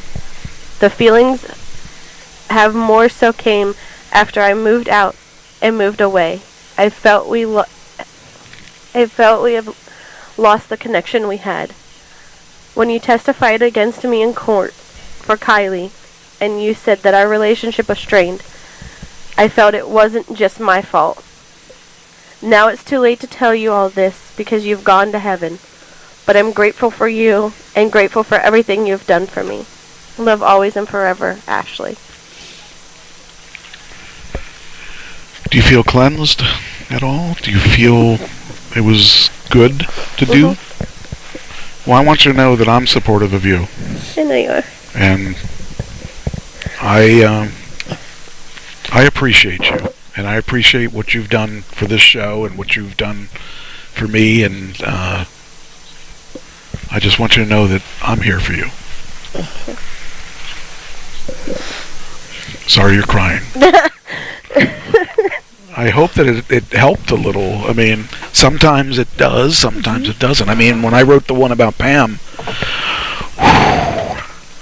it was rough. It was really rough. Cause, like I said, I started this before she had passed away. And I was going to send it to her. And I just never did. Well, in actuality, it's probably good that you didn't. Because it's one of those things where, okay, she's gone now, so no one's going to get hurt by it. And, like... But the sad thing is it still continues. The way she's being treated, it still continues. But there's nothing that... It's like what happened to you. She never would stand up for you. Yep. And it was such a horrible thing. And my opinion of her, which does not matter, is that she should have stood up. And she should have done her part. She should have made it more equal. She should have, especially with her. I just had a real problem with both her parents, especially him. For some of the things that he would say to her. And I'm sorry I put you in there. It's okay. But now you're going to have to go second because she's crying. So. Actually, I can tell you. Fine. I have no problem with that. But I knew I was speaking the truth when I said that. Knowing, I never met her father. He was a jerk. Well, I never met her father, and I met her mother probably about 5 times, at least, and the first time I met her, the look I will never forget the look on her face when we walked up to her trailer, and the words out of Trish's mouth was just, "Hi, Mom," and her mother was reading the paper. She looked up, and she had that look in her eyes like, "What the fuck are you doing here?" And I mean, she had that look, and I'm thinking, okay, because it's you're not. Oh, I got to put you back on the screen. Sorry, okay. Sorry. I just realized that you're off the screen. That's okay. That's okay. You got to go. You're going to be next. So, but right now, I'm sorry about that. That's okay. And and it was like she had that look in her eyes, but you also had that. She also had that look like of, "I'm glad you came." Just very little bit, but she had that look in her eyes, and then when she told her, "This is my boyfriend," and things like that, she had that another surprising look in her face, like, okay, not another one, so to speak, but she without even knowing she wasn't even dating people. Right, and that's what I'm saying, and that's the thing, she didn't even know me, and then I started making comments on, Facebook as far as, like, oh, we're up here, we're doing this, we're doing that, and her mother would always comment. She made almost the same similar comments, and her mother wouldn't comment back. I in my feelings, if her mother was still alive, I think she would have probably gave myself a chance and maybe a little bit to open up more to Trish. Not a lot. Maybe, right. Maybe. I'm But not, we'd have to get her away. Right. And the thing other of it is, people. it's one of those things where I've seen, Tiffany away from her sister and her brother versus just her alone, and she's a different person. I don't think you would have done it, though. I hate to say it. Yeah. If I you would would've have done said to her, "We want to take you out for lunch," she would have gone. She would have gone. Yeah. I mean, to give you an example, the Maybe. grandson's graduation, we were like, we were saying goodbyes, and she goes, by the way, Patrick's, birthday is going to be, the 1st. And we were like, what is it, August 1st? July 1st. July 1st. And, we got invited to that, and this is like, where are these coming from? What are the, are you trying to get a little closer but not close? Are you, those are the questions that you go through your head, and the thing of it is, why go through those questions? Well, they told me in the beginning they wanted me to be part of Patrick's life. Yeah. And I have no problem doing that. But I also see the other side of it where it's like they're put in the middle. Yeah. Yeah. My brother and sister were there, which was fine. Their family too. But any other time, it would be them and not me. Yeah. No. And as far as putting me in there, I completely understand, because that's why you're my mini-me. So let me Double ask you trouble. this. At one point, did you start crying? As soon as you started reading. That's why I can't do the one I wanted to do. But anyway, your turn. My turn. Hold on, let me. I was going to say, gotta you may change have one to thing here. adjust the. Okay, I don't know if I'm fully on camera or not, but Yeah, you are right now, but Okay. I'm going to adjust it in a second here. I just need to do something for. I could do it. Oh, I could do it while you're doing your thing. Okay. This one actually, it's going to go actually a repeat. Yeah, it's nothing. There's nothing important on there. It's actually a repeat that I made a phone call after consulting a. I called the hotline for suicide prevention. Not that I was going to commit suicide. I just needed to talk to basically a professional.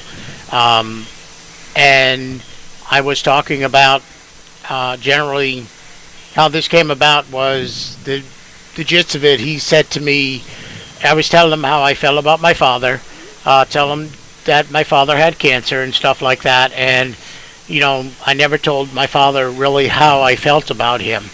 And if I did, if he knew about it. And I had some problems with some of the things which I'll go over in my speech.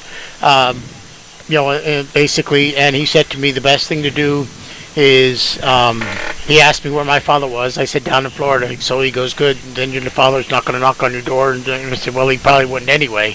I said to him, he said to me, basically, do what I did. Call your father or talk to him in person and tell him how you feel. And so I did. It basically goes like this. Hello, Dad. It's Michael if you don't know who it is.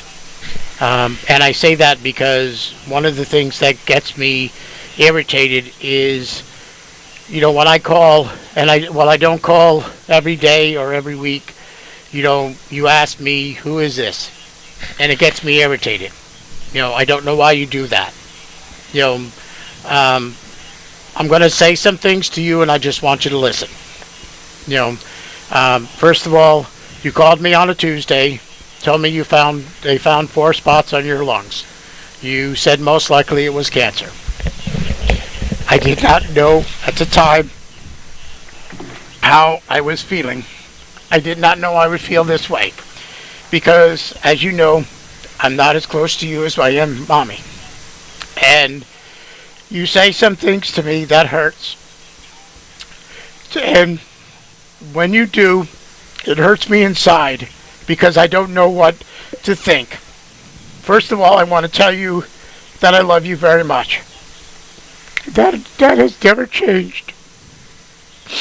When you call me and say you don't know who I am and don't know why you do that. That hurts me. I don't know if you're joking, if you're not joking or not. You know, I consulted a therapist. I consulted the hotline for suicide prevention, and he told me to do this, to get this off of my chest. So I told him generally what I was going to say and how to say it, and he, said it was good to get it off of my chest. You say those things, and it hurts me. I want you to know again that I do love you very much, and it, even though you try to teach me things that, I'm a stubborn person and I didn't learn, I am starting to learn those things now. It hurts when you called Joey and told him first, and you told him not to tell me. I don't know why you did that. That hurts me. You tell me things that you act like I'm a kid, a child, and I'm not a child anymore. I'm a 54-year-old man. I made mistakes in my life, but those mistakes I cannot change. You've told me generally over the phone how to budget my money, and I cannot do that over the phone. I have found someone who has come into my life who has shown me how to budget my money, and I'm starting to save money now. It may be a little money, maybe $20 a week, it may be $5 a week, but I'm starting to save money. She has shown me through my disability check that I can pay all my bills and have my paycheck for other things. You have never met this person in person. I hope you give her a chance. It hurts me when you say certain things that, don't get married. You got married, and basically, it doesn't matter. We have not decided when we are going to get married, if we're going to get married. It hurts me when you say things like that, because I don't know whether you're joking. I don't know if you're serious. You also talk about, a lot of times, my disability. I understand at any times if I've never gotten a really positive attitude out of you when I tell you something positive, like, hey, Dad, I just got a new job. I bettered myself. I got $3 an hour more. I'm in a better environment. Now I'm making $16 an hour instead of $13 an hour. I'm working 40 hours a week, which I know it's tough on me, but you never said, good luck with the job. You never said anything like that. You always say, are you going to lose your disability? Don't lose your disability because you need your disability. You have not been around me for a while. I have been growing stronger and things like that. But I want you again to tell you these things, and if you want, you can explain those things to me. I love you very much, and I'm sad this thing happened to you, and I just let you know that no matter what happens, I always loved you. I don't know what happened in my childhood. I still blame myself for you and Mommy getting divorced, even though I know it's not my fault. I always thought I was the one. If I could have done something better or something different, you guys wouldn't have got divorced. I know you explained to me, counselors have explained to me, Mommy has explained to me, it had nothing to do with me. It's just you people, you and Mommy never got totally see eye to eye. And it was better that you split. It's very difficult having a parent in another state. It's very difficult, not seeing you all the time. You always say, I call Mommy more than I call you. Well, the thing of it is, Mommy always reaches out to me too. I've never usually hear you calling me. I have to call you. I know it's what you learned out of respect. That a child should respect an adult and have you call all the time. But every once in a while, it's nice to hear your voice calling me, asking me if I'm okay, instead of me calling you all the time, saying how is everything going, and then you say, has anything changed? In that note, I basically will tell you again, I love you very much, and I will always love you, and you can explain yourself now if you like, and I'll have to hear what you say. Thank you. Wow. Yeah. We're putting it all out on the table, aren't we here? I told you, mine was going to be that there. I understand. I totally get it. I got to tell you, though, that I respect you more that you got that full-time job. Yep. I know that you guys are struggling to get things done, and but we're getting there. That's what you needed. Yeah. And I respect you a whole lot more for doing that, because that's a tough decision to make. It was one of those things where I wasn't respected by any of my most of my coworkers. I will say my boss did respect me, but in a sense that I was supposed to be an assistant manager at one point, and I didn't see that coming. And even if I did get the assistant manager, it wouldn't have been as much as I get paid now. I wouldn't have got the paid benefits that I'm getting, right? And stuff like that. And the benefits wouldn't have been that good. So it was a win-win situation to a degree. And I am more calmer at this job now. I've worked 6 days, and I am more calmer. It is more of a very positive attitude to in that environment. And because I said to my one coworker, I said to her today, thank you. And she goes to me, thank you for what? I said, you know what? I said, I make mistakes. And, you said, turned around and you said, people make mistakes. That's my right. boss has said, people make mistakes. You're doing a great job. She even turned around. She said to me, you're picking this up very fast. And that's a very good compliment for me. And it was like, because I was scared. And I said to her, I'm scared that I'm going to make a mistake and I'm going to get fired. And she said, absolutely not. She said it happens. And I made one of the stupidest mistakes you make, because I was making sandwiches for the cold case. And I wrote things down of how many I needed. And basically, when I did, I wrote down and I lost the piece of paper, so I was going by another guide, and I actually made double of one of the sandwiches for the wraps, which is an Italian wrap. And I came back to my boss and I said, well, I guess we won't need to make Italian wraps for a while. She goes, why? I said, because I just doubled the amount that's in the case. And she started laughing a little bit, and she said to me, it happens. Don't worry about it. It's lunch. Exactly. It's like, there's a positive attitude. And she, I'll make a mistake and she'll say to me, I'm not yelling at you or anything. She goes, why be sorry? I said, because I say that. I said, I'm sorry. And she goes, why be sorry? I'm not yelling at you. It's a very positive atmosphere, and it's a relaxing atmosphere. You need to have that. Everybody needs that for their work. I mean, Yep.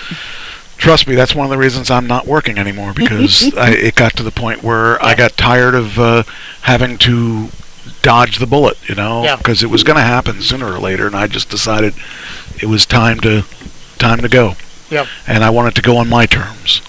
So, congratulations. It took a lot of guts for both of you. I mean, that was a big one. All right, we ready for you? Uh-huh. All right, You don't want to? You sure you don't want to revise yours now? No, I'm fine. I couldn't do one on that level, because every time I started to cry. I was like, I can't do this. All right. So I found this one, which I think is so cool. And it's fun when you do something that you didn't write too, because it's, believe me, I know what you're talking about. When you hear this one, you'll understand. Go for it. Poof, give me what I want. Poof, give me what I want. Poof, give me what I want. That's how it goes all day long. I don't ever get a moment's peace. It's like I wish I was born to serve, or it's like I was born to serve them. Well, I have a life too, There I'll be taking a bath, reading a book, talking to my mom, anything, when, bam, someone's got to rub the lamp. And out I come like a puff of smoke. No apology, no Sorry for disturbing you. No, is this a good time? Nothing. Just gimme, gimme, gimme. It's all about them and their greedy little wishes. Half the time, they don't even know what they want. Not because they don't want anything. Oh, no. But because they can't narrow it down to 3. They forget that just minutes before, they weren't going to get anything. And now they want it all.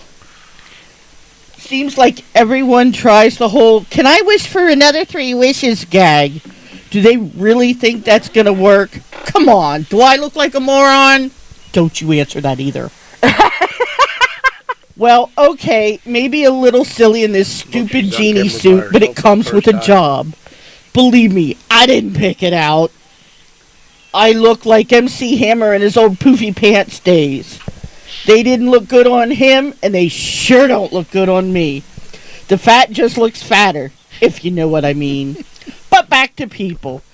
3 wishes.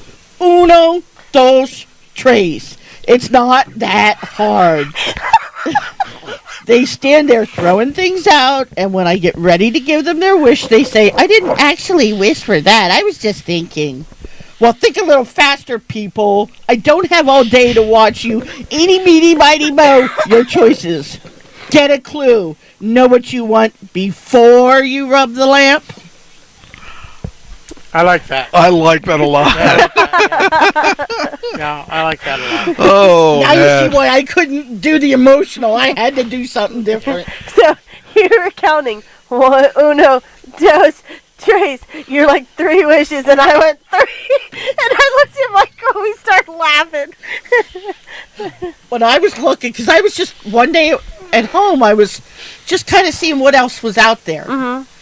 And I came across this. I said, this is it.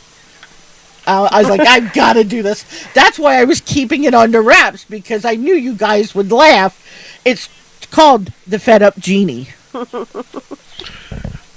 Almost like fettuccine. Yeah. Okay, well, I have a surprise for y'all. Uh-oh. I wrote this for next week's class, but I found out that's not what we're going to do.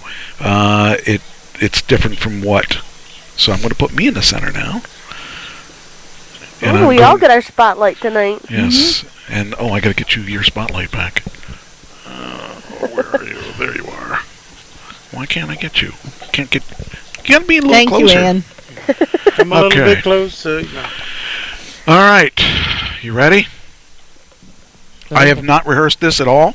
I just wrote this last night. I was going to say, if you wrote it 5 minutes ago. No, but I haven't gone over it. I have not done anything with it yet. So, be ready. Ready? Mm-hmm. I got to do one thing. My head's being cut off. I don't need my head cut off. Whoop, there we go. Now we need to move me to the side a little. Whoop, wrong one. Oh, which one is it? This side. Oh, this one. Oh, let's see it. Okay. There we go. Okay. Hi, Ken. Oh. Where do I start? We were friends for 37 years. Do you believe that? 37 years of playing music. You outlived numerous girlfriends, 5 dogs, 2 wives, my mother's death, my father's death, your father's death. We played in bands our whole adult lives.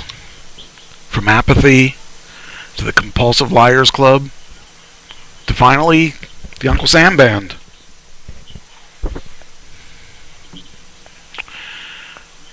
We had our chance to do some pretty awesome stuff. Like being in the Idiot's Guide to MP3s.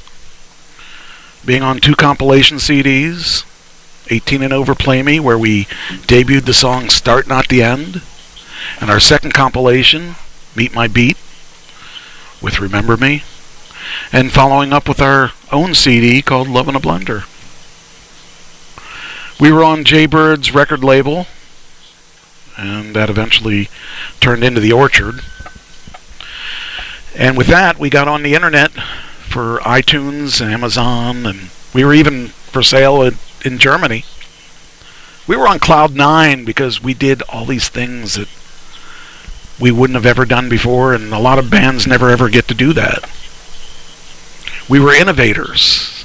I'm so proud of our achievements. We got to play the two best clubs in the area with the Club VIP and the Metron. We gave back to many with fundraisers, and the band lasted 30 years. That's unheard of. That's just one band. I want to tell you something that, as men, we would never, ever have said.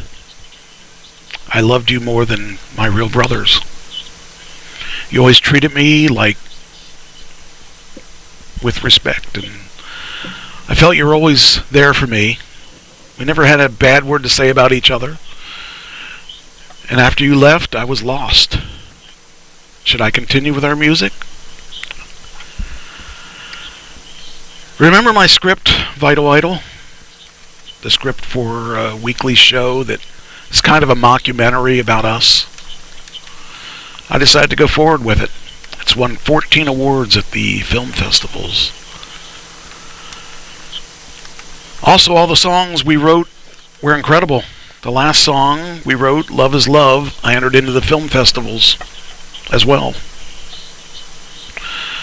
Get this, it's won 18 awards. I hope you're proud of what we did, and all I can say is that I miss you, and I wish you were around to enjoy everything that we worked on. The day you died, I felt a huge piece of me die too. 10/27 will remain in my mind as one of the 2 worst days of my life. I want you to know that I will be forever in your debt for making my life better, for bringing out the best in me, for making music our own way. I will do the best to make your legacy live on. I will let the dream we had continue. I will continue to check up on your mother and your sister and assist them in any way I can, and I will make you proud. I hope you're at peace, and I hope you found Pam up there, and hopefully you're jamming with Eddie Van Halen and Stevie Ray Vaughan and maybe even the real Meatloaf. And down here, we'll always love you and what you were to us. Take care till we meet again. And for me, it's like our CD says, it's a start and not the end. Wow.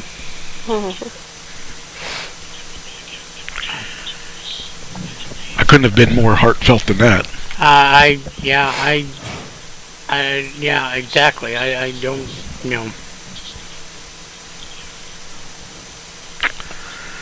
So, that ends the play date. So now we can start laughing again. Good. Yeah, because, these poofy MC Hammer pants have got to go. MC Hammer pants?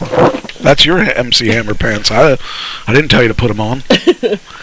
So, well, I think, even though there's no winners, I think we all did a great job, and I think we all won in our own way. Yeah, I mean, we all, like I said, we all cried, and so it was very emotional, and all of us, and You're not supposed to cry on your phone. There we are, trying to figure out why I couldn't get the lab up again.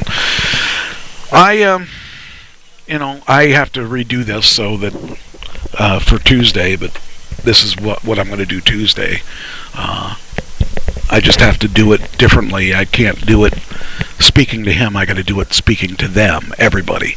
I got to do it as, this is what we were, this is how we did things, rather than as if I'm talking to him.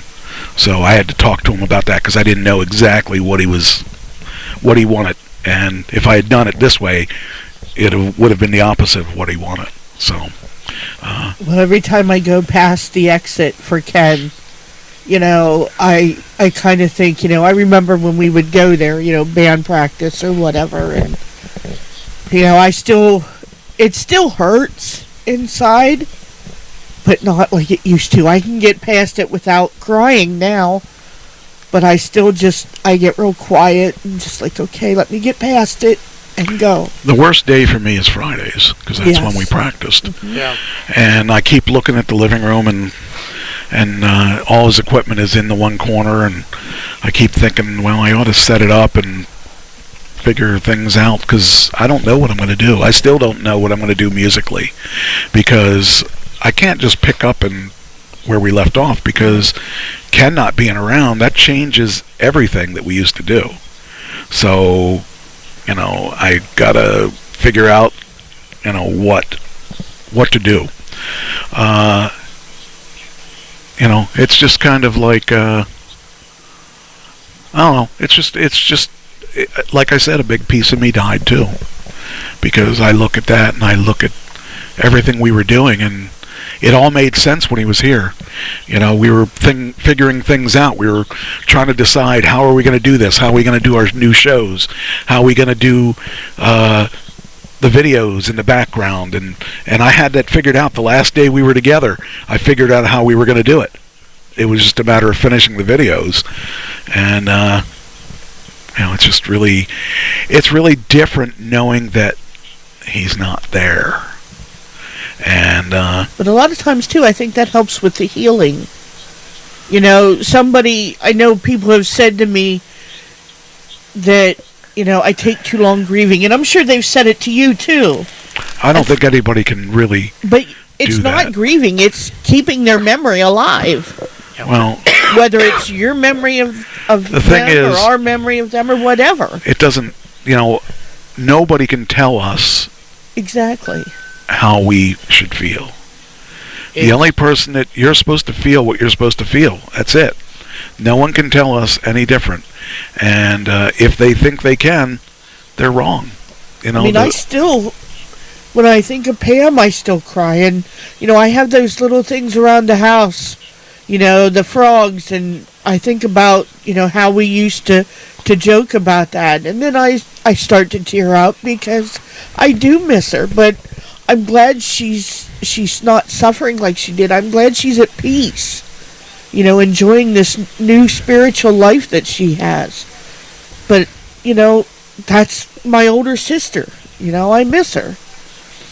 Speaking of that, it's like, my dad, I did find out news basically yesterday that they don't know what stage the cancer's in, but they did find out that the cancer is in his bones in the lower back.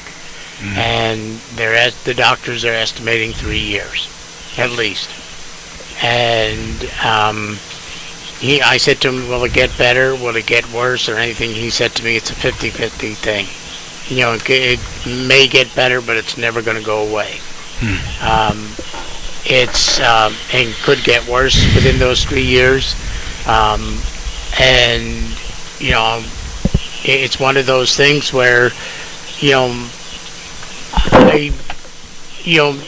I never was real close to my father, and it's going to be tough,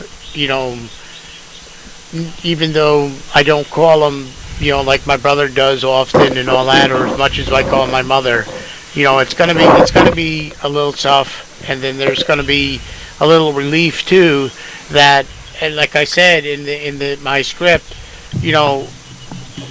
my father was never proud of me, and I did find out that he was proud of me, but he never told me he was proud of me. I don't think I ever told that story here. Did I ever tell you that story? No. My father's best friend was Bob Ginrich, which is ironic that I live in Ginrich Lane. But my dad would get up extra early to go to the garage and say hi and hang out with Bob until he had to go to work. And then when he was done with work, he would go there and hang out. So he always wanted to have his own garage, and he never had his own garage. But anyway, after he died, I was over at Bob's house, and he came up to me and he said,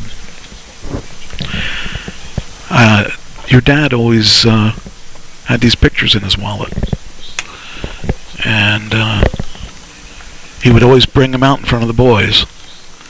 And he would tell all the boys how proud he was of his boys, of his kids. Not boys, just kids.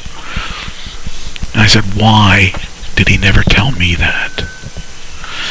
Every time I mean, my dad would say, I don't have to say I love you because I show you I love you. Well, that's not good enough. That's why I say to you, I'm proud of you for something. Because you need to hear it. And I need to say it. Yeah.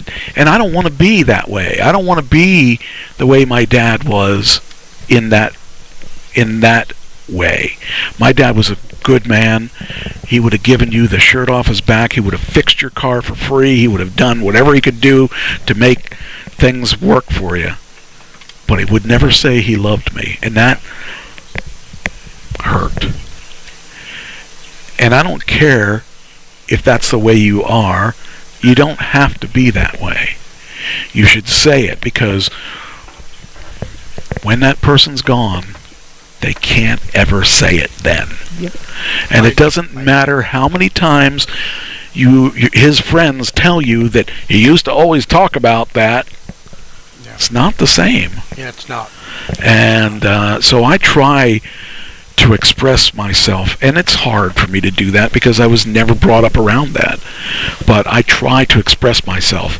I make sure I tell Christine I love her. I make sure I tell you I care. I tell you I care. I tell you I care. You know, I want them to know that I care.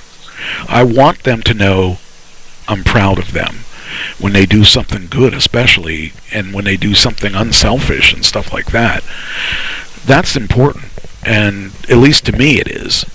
And my generation sucks, okay? My generation did not do well when it came to expressing, at least my family did not do well when it came to expressing themselves. And that really hurt all of us in that generation, or at least in my family. I would imagine that the rest of my family, well, my older brother and I, we never got along. He never said he really didn't like me. He and I didn't get along very well. And my younger brother, I don't know.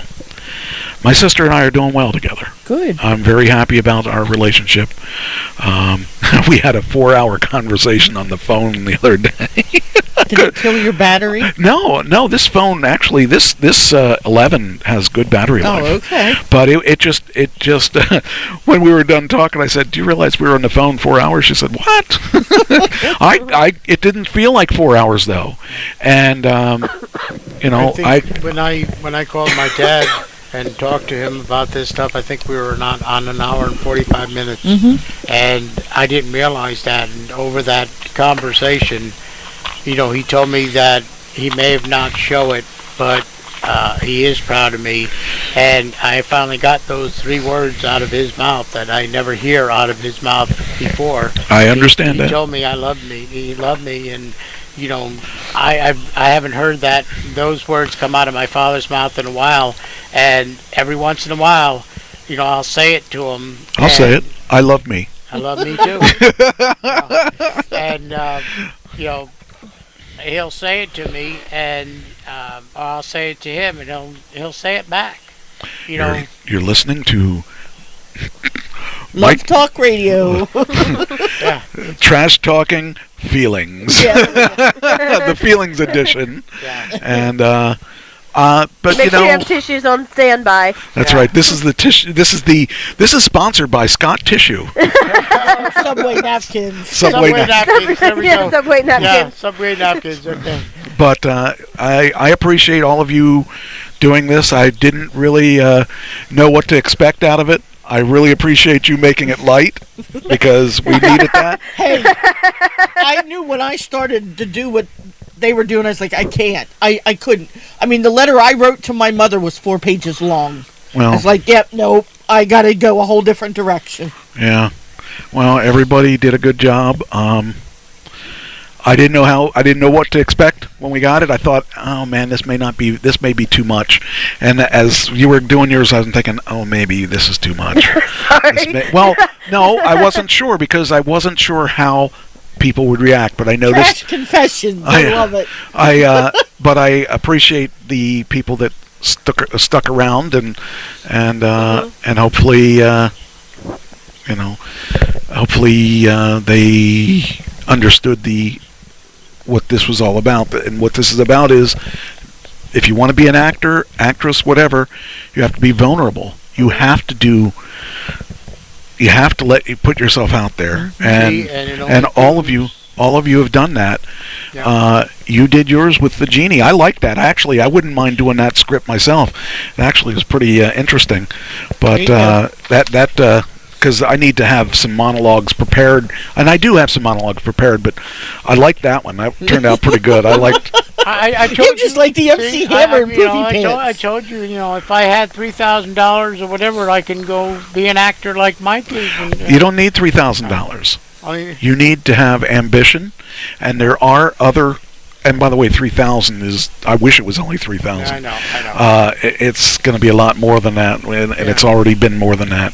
Yeah. But you don't have to do that. I just picked that package because I want to show that I'm serious, and I want to. I'm showing up to all the events.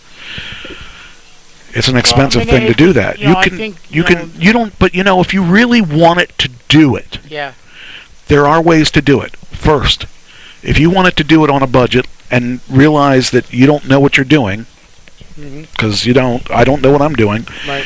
You join Backpage, okay? You pay attention, go into YouTube. You can find out a lot of stuff about acting on YouTube, but you go on Backpage, you put pictures of yourself up on Backpage, and you put a reel together and stuff, and if you don't have a reel, you have to decide what you want your reel to be. You can do this as a reel. Okay, you can dress up whatever you want. It's so easy to do video now because your phones are all very high tech nowadays. And a lot of people, I'm talking Bobby Finero, one of my teachers from The Sopranos, he does self-tape videos with his cell phone. Everybody's doing it now because the industry's changed. Since COVID, the industry's changed. If you really want to do it, you can do it. And Backpage will run you about $125 a year. And they give all the listings, and you can decide what you're looking for and decide what you're willing to do. Are you willing to drive to Philadelphia? Philadelphia's a hot hub. If you're willing to drive to New York, if you're willing to drive to Pittsburgh, if you're, and there's occasionally stuff around here. And some of the stuff you can do at home on your cell phone. Yeah. They give you a script. You do the script on the cell phone, and that's how you submit it. And, if you want to do it, you don't have to spend a lot of money. And if you want to get your feet wet, what I did was I joined 99, and that's where I got my feet wet. I won't do that again because they had, next to no listings when COVID hit. But Backpage has a lot of listings, and it doesn't matter where in the country you are. If you want to do it, if you really want to do it, you can do it. And if you have no acting experience, you just look on YouTube and watch all the videos and read and practice these scripts, script like this. And don't rub the genie lamp because the genie's a bitch and doesn't want to help you. What? A lineman built bitch. Get it right. That's right. I am a lineman for the county. Yep. Anyway, if you want to do it, you also have some people that you know that are in acting and would help guide you. So it's how much are you willing to do that dream. You can be a background actor and not even have to say any words. Just walk right by and you get credits. Yeah. I like Amy's too. My dream is to be arm candy at the awards show, all glamour, no work. Yeah, but you got to get that nice dress and got to get, it's kind of. But the thing is, there are ways you can do it. So if you want to do it, get off your butt and do it, because you're not getting younger, you're getting older. And that's my philosophy: is that if I was going to do this, I had to make a really big decision when Ken died. Do I want to give up on entertainment and just retire and just do nothing? That's not Or do I want to do something with what's left of my life? And I decided I wanted to try this acting thing and see if I was any good at it. And it's turned out to be pretty fun, but it's also been pretty, it's pretty expensive because it is. There is no. I don't have anything though for you. But anyway, if you wanted to do it, you could do it if you wanted to do it. Yep. And so you can't use I don't have $3,000. You don't need $3,000. Nope. You gotta have the drive. You need. And it's the same thing as karaoke. I'm no, sorry. I've proven why we don't do that. No, I'm sorry. It is the same thing as karaoke. Karaoke is not about having a good voice. Karaoke is about going up there and having fun. But we've proven why I don't. No, it doesn't matter.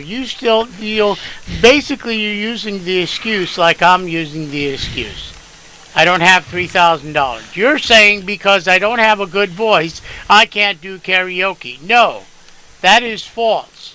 I'm sorry. Okay. Wait a minute. You think I have the best voice out there? No. But I get up there and I sing. Do you hear the people clapping afterwards? Yes, because I got up there and I sang. Yes, but I'm awful. I'm proven that. Excuse me. I'm not any better than you. Okay? I'm not out there in a band, and proving that I can, making money off of it. It is called karaoke for a reason. So why is it called karaoke? I don't know. What's karaoke mean? It's, I don't know what it means, but it's basically It's you have fun. You have fun with it. A lot of people say It is- you have to get drunk to go up there. Some and do people it. have You don't- to. Some people have to. I don't have to get up there to get fun because get up there and sing. You know why? Because it's something I love to do. I don't care if people hear me. The best thing I do is, in what? I'm in the car by myself. I turn that radio up as high as I can get it. Yeah, and then I crawl in and go. And I like I said, I sing myself. The person next to me driving, if they want to, whatever, I don't care. Now, I'm okay in the car. I can do it in the car when I'm singing along with something. But we've proven. I downloaded a karaoke app. She downloaded a karaoke the app one night and sang he was me. upstairs with Tony, so I did a version of "She Thinks My Tractor's Sexy." I think that was the one. No, you had me from Hello. I knew it was a Kenny Chesney one. I did it. I sent it to him, and oh my God, it was awful. Matter of fact, if you Maybe it was awful to you. It was awful. You know what, Mike? If Might not have been awful I to would him. play it I would play it. No, right you here. wouldn't. Yes, I would because I still have it. It's I still awful. have it, and I don't. You're care. you're just overly critical. I think. Trust me, it's And awful. How many times have we said on this show positive thinking? Before you were on the before you two were on the show, I got her to do karaoke with me on the show. Mm-hmm. And what we would do is whoever would die that was music, we would do a tribute to them because I wasn't allowed to play their music or else I'd get a strike against me. So I played their karaoke and we sang along. Then they can't ding me. So, I think that's a good I idea. did it. And she did. I think that's a good idea. I think that, we got it now. No, we don't. I think But everybody would have to do it then. We'd have to have everybody. I'm willing to do it. We'll all do it together. Yeah. Let's do one. And wait a minute. You have said to me you are better in a group than singly.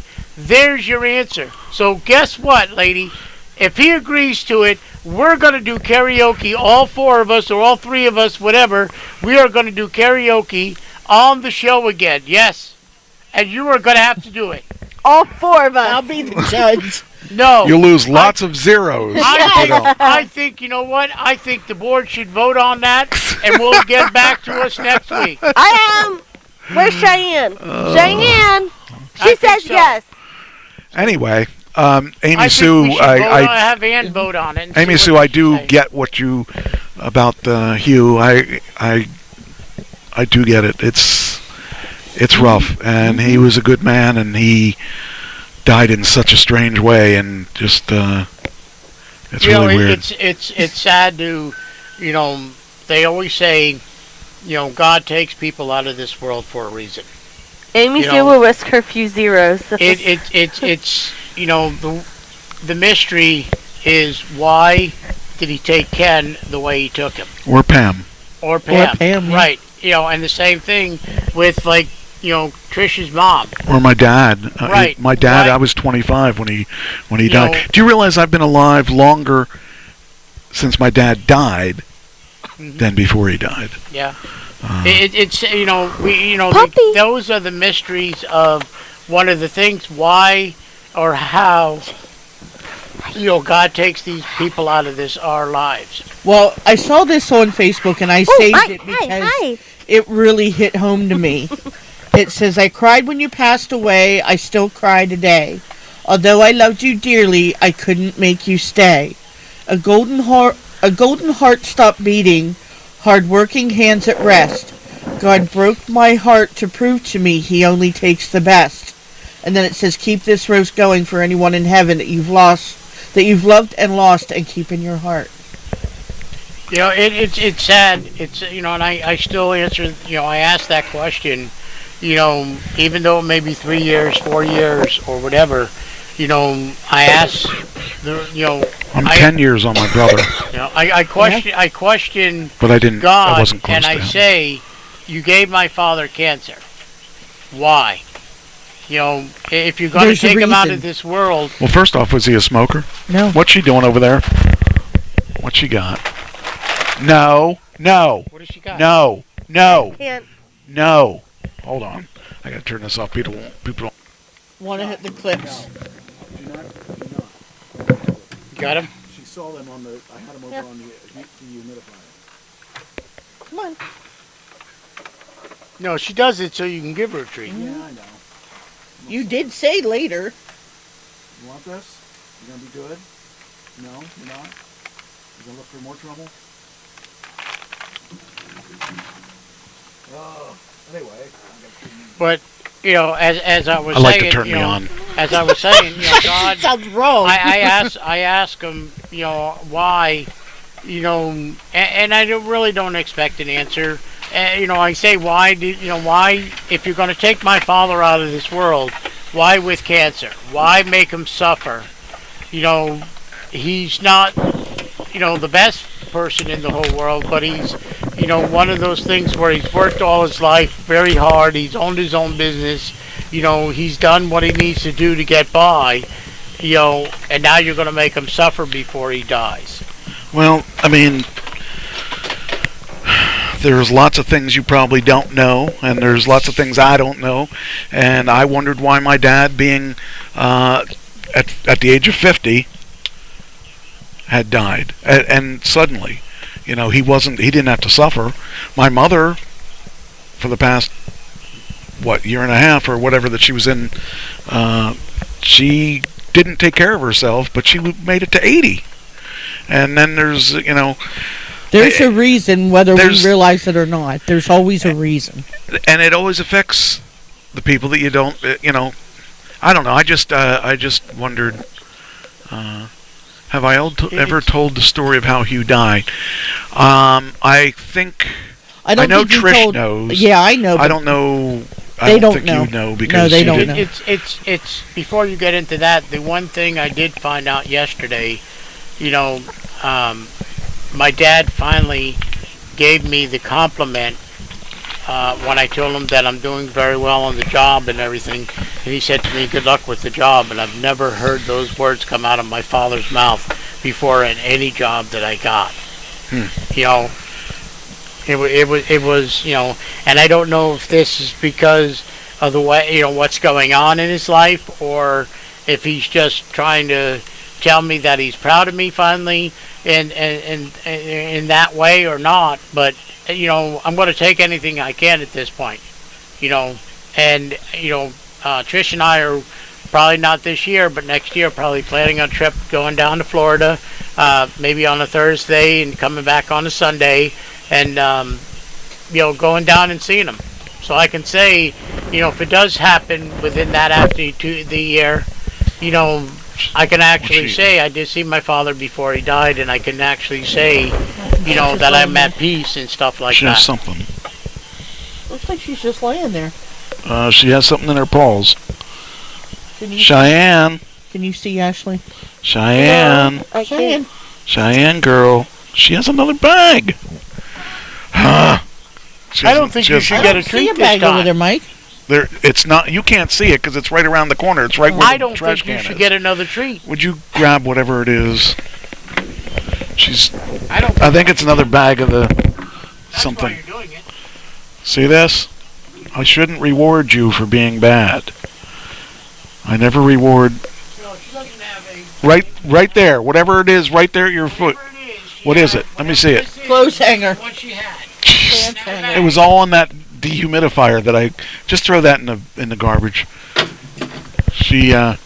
Those are the two things I put on that dehumidifier today when I was cleaning. All right. Anyway.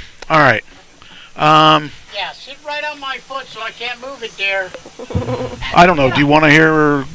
Yes, I would like Okay. to. This is really bizarre stuff.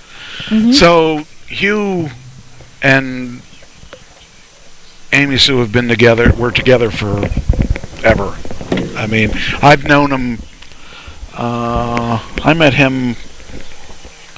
I'm going to say 2008 or 2009ish. And he was always into hypnosis. He went to the hypnosis shows with us occasionally, and so that's how I met Amy Sue, was through him. And one night, 27 years together.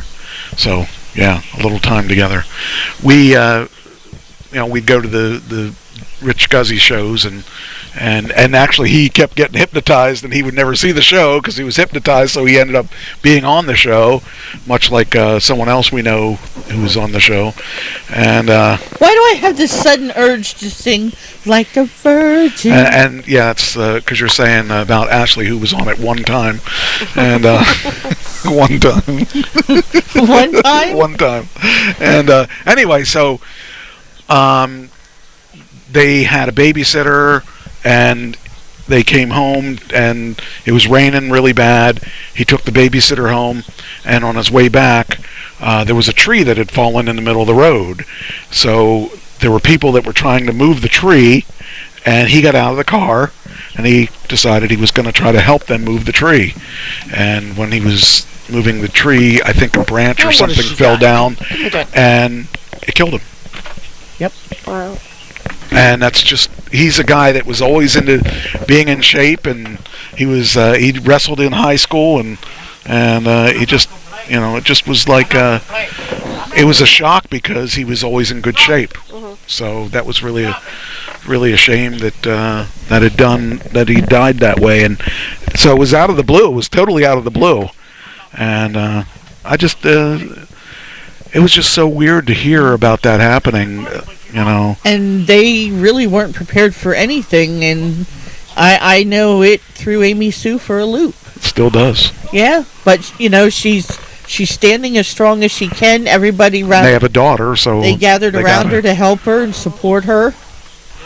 And and while she was trying to clean up and stuff, people were breaking into her house and stealing stuff, and just like people are just so low. Oh yeah. That they would actually, instead of trying to help her, people would break into the house and steal stuff. And people she knew. Yeah. People she knew would break into her house and steal stuff. That's just, to me, as low as you can get. So, anyway. I think I better go. What? Come here. I'll assist. Come here, girl. Cheyenne, come here. Hey, Cheyenne. Come here. What are you doing? What are you doing with that?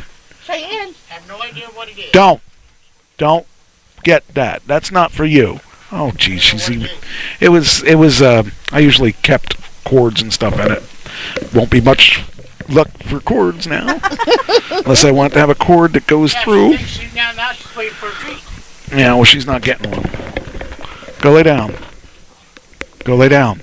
So, I'll tell you something positive. I did a good deed today. besides almost losing my Besides job. almost getting your job lost. Yeah, I was going to say, how is almost losing your job a good This deed? was after I lost my job. Or not almost lost my job. Didn't tell you about that part. No. So I went out from work to go to the bus stop. And I'm To sitting do a there. wash. Oh, I'm Yeah. sorry. Wrong script. And I'm sitting there. And I'm sitting there waiting for the bus. There's a metal bench right outside Barnes & Nobles. And this older gentleman's on crutches, and he comes down and sits there. Sits down. You know, I move my book bag over to make sure that he has enough room. And he goes, "Oh, you're fine, sweetheart." Very nice older gentleman. He just had a knee replacement. Oh. You know, One of my and coworkers You gave him one of your knees? no, I didn't. But he was in quite a bit of pain, he said. His son had dropped him off for his doctor's appointment, and then the son left and didn't know when his son wouldn't. So I had he was saying about, "Oh, I can't wait to get home. I'm going to take some Tylenol." He was out of pain medicine. I said, "Well, I have Tylenol in my bag." So, you know, I gave him some of that. And then when the bus was getting close, I said, "Hey," because he was afraid that the bus would just take off when he was still trying. And I said, "Well, I won't let the bus take off." I said, "Since I know you're getting the bus, I'll make sure that you get on the bus." You know, and he goes, "Oh, thank you. That's so nice." So when the bus was just around the corner, I said, "The bus is almost here." I said, "If you want to, you know, stand up, you know, and start walking over, just to give him a little bit of a head start." And he said, "Okay." So I stood up, grabbed his handed him his crutches, and he had a bag of stuff with him. I said, "Okay, let's go." And I took his bag and I walked right beside him. And You didn't steal nothing? huh? No. No. And surprisingly though, my keys had dropped out of my sweatshirt pocket and were at work and I didn't know it. And thankfully, because I realized it before the bus came, because that's where my bus passed and stuff, I literally ran from there back to work. And I left my book bag set right there. You know, you have this thing. The reason you helped him was so you could get on the bus. Because we know you have problems getting on the bus. You must be blacklisted from bus riding. All right, let's get back to the work. We've got a bunch of stories. Well, when she called me and asked me what I worked on Memorial Day, if I was going to be home, the first thing I thought of is, what do you want? I didn't ask you that. He did. This is Saturday, Jen asked me what we were doing this weekend because there's a monster truck show up in Selinsgrove. Well, it's supposed to rain all day Saturday, so I don't think that's really on the table for me. So I'm probably not going to go to that either. So I would like to want to make sure she just does a lid now, so I don't really care about that. We've had plans to do this, my high school reunion, for several months now. And when is it? Huh? When is it? Saturday. Saturday night. Okay. Yeah, today it's supposed to rain all day, but that's okay. We're going to be inside. I might go to the beach Sunday. I have off on Sunday. No. Why no? Because we won't be back till Sunday. That's not my problem. Yes, it is. How's that my off problem? on Sunday. How's that my problem? Because you're supposed to wait. Wait. If I wait for you, I'll never get to go to the beach. Yes, you will. You got things to do. People hey, to see. we can go Monday. It's not like you have a job. No, I don't want to go Monday because I got to work on the show. I was actually invited to go to New York Monday, and I decided not to go because I wanted to work on the show. Tech support person will go with you. And plus, I think Monday it's supposed to rain too. Yeah, I think so. I was looking at the beach. The beach is only Sunday. It's going to be 70, which is not swimming weather. But yeah, I was. You have my number. Well, it says 61 here for Monday.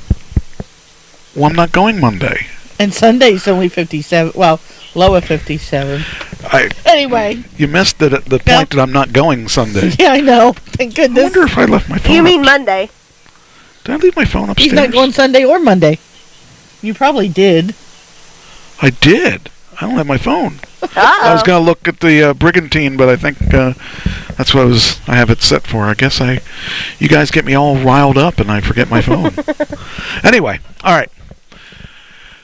I talked about this a couple times about the scam of a woman getting you to do things and then trying to get you to exploit. They sextort you. I don't know if you remembered me talking about that, where they'll get you to try to cam on Facebook or whatever, and they'll take their clothes off for you, and you're like, oh wow, and as a guy you want to show your thing too, and then when you're done, she goes, I'm going to send this to all your friends unless you send me $5,000. Yeah. Okay. Well, this is something that actually just happened. Just the other day, a 17-year-old boy died by suicide hours after being scammed.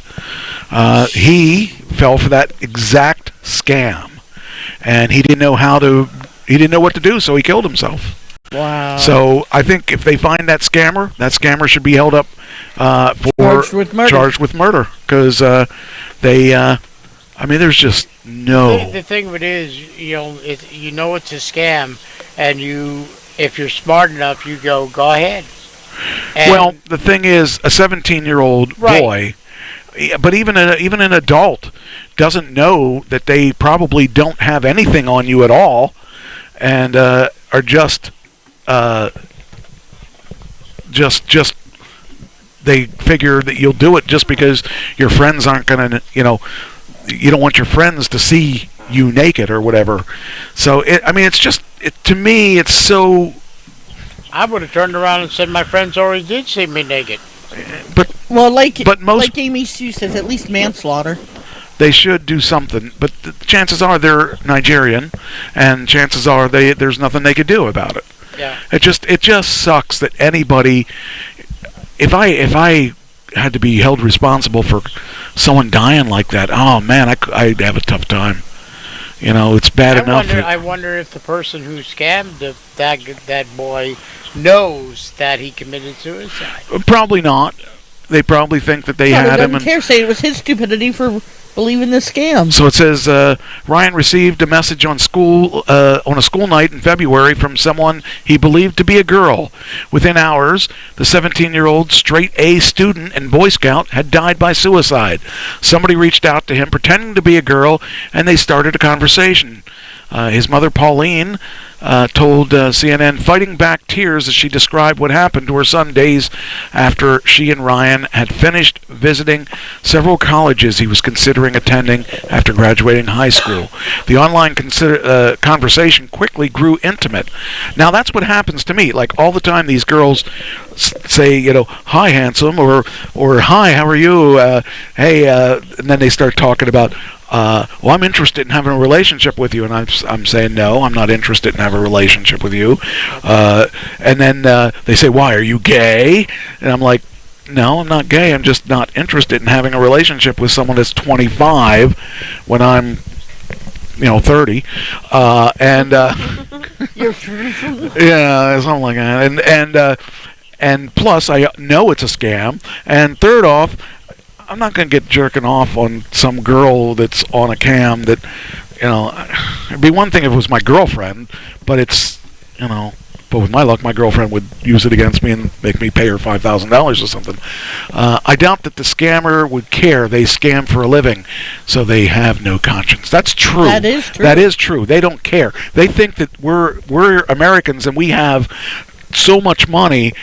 They believe that every one of us are so rich that we can do that, and then when if you ever watched a scammer thing, like they'll go in if they see that you have $200,000 in your account, they don't have any problem taking all of it. And it's just like it's really sad. It's like the guy that stole your identity and said, Yeah. I'm going to tell Trish about all this. It's like, Trish knows. Yeah, well, the thing is, if you're a 17-year-old, you don't know. And it says here, the scammer posing as a girl sent Ryan a nude photo and then asked Ryan to share an explicit image of himself. And in return, immediately after Ryan shared the photo, the cyber criminal demanded $5,000, threatening to make the photo public and send it to Ryan's family and friends. Now, this is a photo. A lot of them go after video. They try. Now they may show a video of a girl, and it's probably not them. They show a video of a girl stripping, and then they say, hey, now how about you strip for me? That's the girl was trying to get me to do that the other day, and I said, no, I'm not going to do that. She goes, why, are you gay? I said, no, I'm not interested in See, now doing if you that. were a woodworker, you'd say, yeah, I'll strip for you, and then strip a piece of furniture. See, that's what I stripped for you. Well, the fact is that why would I do what I do for a living for free? True. I strip for a living. I don't know. Anyway, the San Jose, California teen told the cyber criminal he could not pay the full amount, and the demand was ultimately lowered to a fraction of the figure, $150. But after paying the scammer from his college savings, they kept demanding more and more and putting lots of continued pressure on him. At the time, Stewart knew none of what her son was experiencing. She learned the details after the law enforcement investigators reconstructed the events leading to the death. She said she had just said goodbye to Ryan at 10 p.m. and described him as her usually happy son. By 2 a.m., he had been scammed and taken his life. Ryan left behind a suicide note describing how embarrassed he was for himself and his family. He really truly thought in that time there wasn't any way to get by if those pictures were actually posted online. Well, like Ann says, at 17, he would be mortified if his parents found out. Sure. Especially if they're religious or something like that. Absolutely. Or just parents. Yeah. But it's like, how did he get a hold of his college? I'm assuming his money was for college. Right. How did he get a hold of that without his parents questioning it? I don't know. But the bottom line is, this happens. Not that it matters. Did they say how he did it? Like, did he, swallow pills? Did he do a gun? Let me see. I didn't read that. That doesn't say, I don't think. But the sucky thing is that this happens more than it should. Yeah. And it happens to old people, young people. They're always looking for a way to scam you. I had a couple times this week had a woman say, "Have you heard about the CB whatever initials lottery or whatever? It's for all these people." And I said, "Yep." Exactly. She said, "Oh, okay," and she never talked to me again. So you just say yes, you've heard about all of it, and they'll let you alone. But some of them don't. Some of them don't pay attention to that. At 17, he would be. We already read that. But anyway, I got the Apple scam. I don't know what that is. Well, the Apple scam is where someone calls you up and because I needed my Apple phone fixed, and they kept on naming a price, and we would give you the money back and all that, and I did it for the one, and then she kept on asking for my money, and I said no, and then I actually found out that I went to Apple, the store, and saying, can you fix my phone? And they said absolutely, and they turned around and said that people are doing that all the time. It's a scam. There are so many scams out there. Just know that if the government is giving you money for free, it's a scam. The government does not give money, well, except for Biden's little incentive things. But for the most part, the government don't give us money. They take our money. Mm-hmm. It's not going to be a give thing. There's got to be, if someone says they're going to give you money, don't believe them. It's a scam. Those people don't care about us. All they want is our money, and they're going to try to scam you any way you can. Yes, you have this picture. Go Dear ahead. Scammers, please stop flirting with the people on this page. We are not all beautiful and charming, and we do not want to be your friend. You are annoying.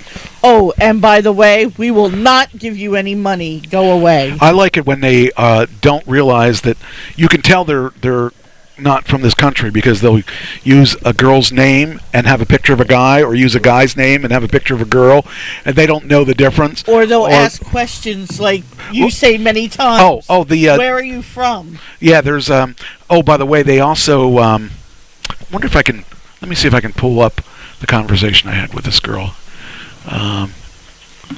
Let's see. Right, Amy. I like it when they I like to play with their heads, though. I do actually play around with them whenever they don't realize that. That's not it. That's one of them. This is one of them. She's still working on me. She thinks she's got something, and so actually, let's see. I'll make this into. How do we do this? I like the ones where you're on. What is it? They contact me on this page. And they go, hi. I say hello. They go to me, well, I found you on this and such page. Maybe you want to be on a date. And I said, no, I'm sorry. I have a fiance. I'm not interested. And they keep on going. Well, yeah, they don't read. They don't read it. They just have a script. They have a script. Yeah. They're given a script by they have an office full of people, and all they do is they read their script, and they don't listen to what you're saying. Yeah. This girl here started out, "Hello, handsome. Good morning, dear," and then she sent me this picture of her in 4 different sections and that's what they do. Exposing most of her breasts. And she tried calling me. Then she and by the way, she'll do it in the middle of the night a lot of the times. That's one indication that she's up, because our time may be 4 in the morning, but their time is probably 9 or 10.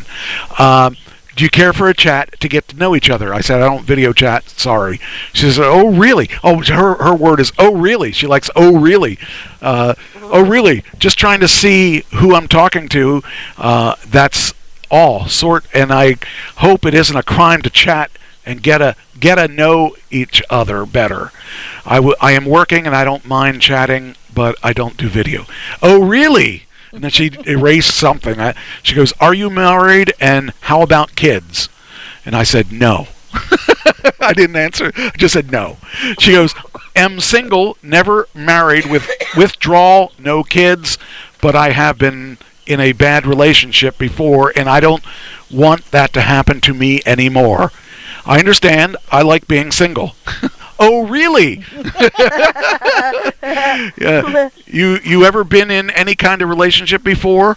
What will you like to tell me more about that? If she looked at your profile, she'd know you're widowed. Right. Oh, really? Oh, really? Was married twice. First wife cheated on me. Second wife was my best friend and soulmate. We were awesome together for almost 19 years. I've had scammers on Facebook try to scam me. Had good relationship and bad, like everyone else. And then she said, oh, really? Sorry about that, dear. That's a bad ladies. That's a lots of bad ladies outside there. FR. I don't know what FR is, but she uses that. Real. Oh, for real? Okay, I've never seen that before. She goes, FR. That shit hurts a lot. My last date was horrible, so much because he was cheating on me. That is why we are not together. Caught him with my friend having a secret affair, and she even got pregnant for him. And ever since I knows all about it, I made up my mind and vow not to be with him, and we both separated. Regardless, I am seeking a man I'm seeking is a man as laid out in Proverbs 31. A man is strong, but not overbearing, loyal, respectful, kind, and sweet. That can carry himself like a king. He is in all situations. It's all good. I'm happy, and that's what matters. How long have you been single? And do you like being single? Didn't I say that up here? I think I did. Oh, really? Yeah, I like being single. I did say that on here. But then she goes, oh, really? It's all good. I'm happy. It's all that matters. And how long have you been single? And do you like being single? Since 2014, I dated a little, but nothing. It's been long. FR. Smiley face. Am single now for the past 2 years, and I hate it because I feel lonely. And really? And I said, you were young and pretty. You will find someone. And she goes, Oh, really? probably. She goes, probably with handsome look and God-fearing man like you, FR, smiley face, smiley face, smiley face. Wait a minute. Let me interrupt. She has not seen a picture of you yet, right?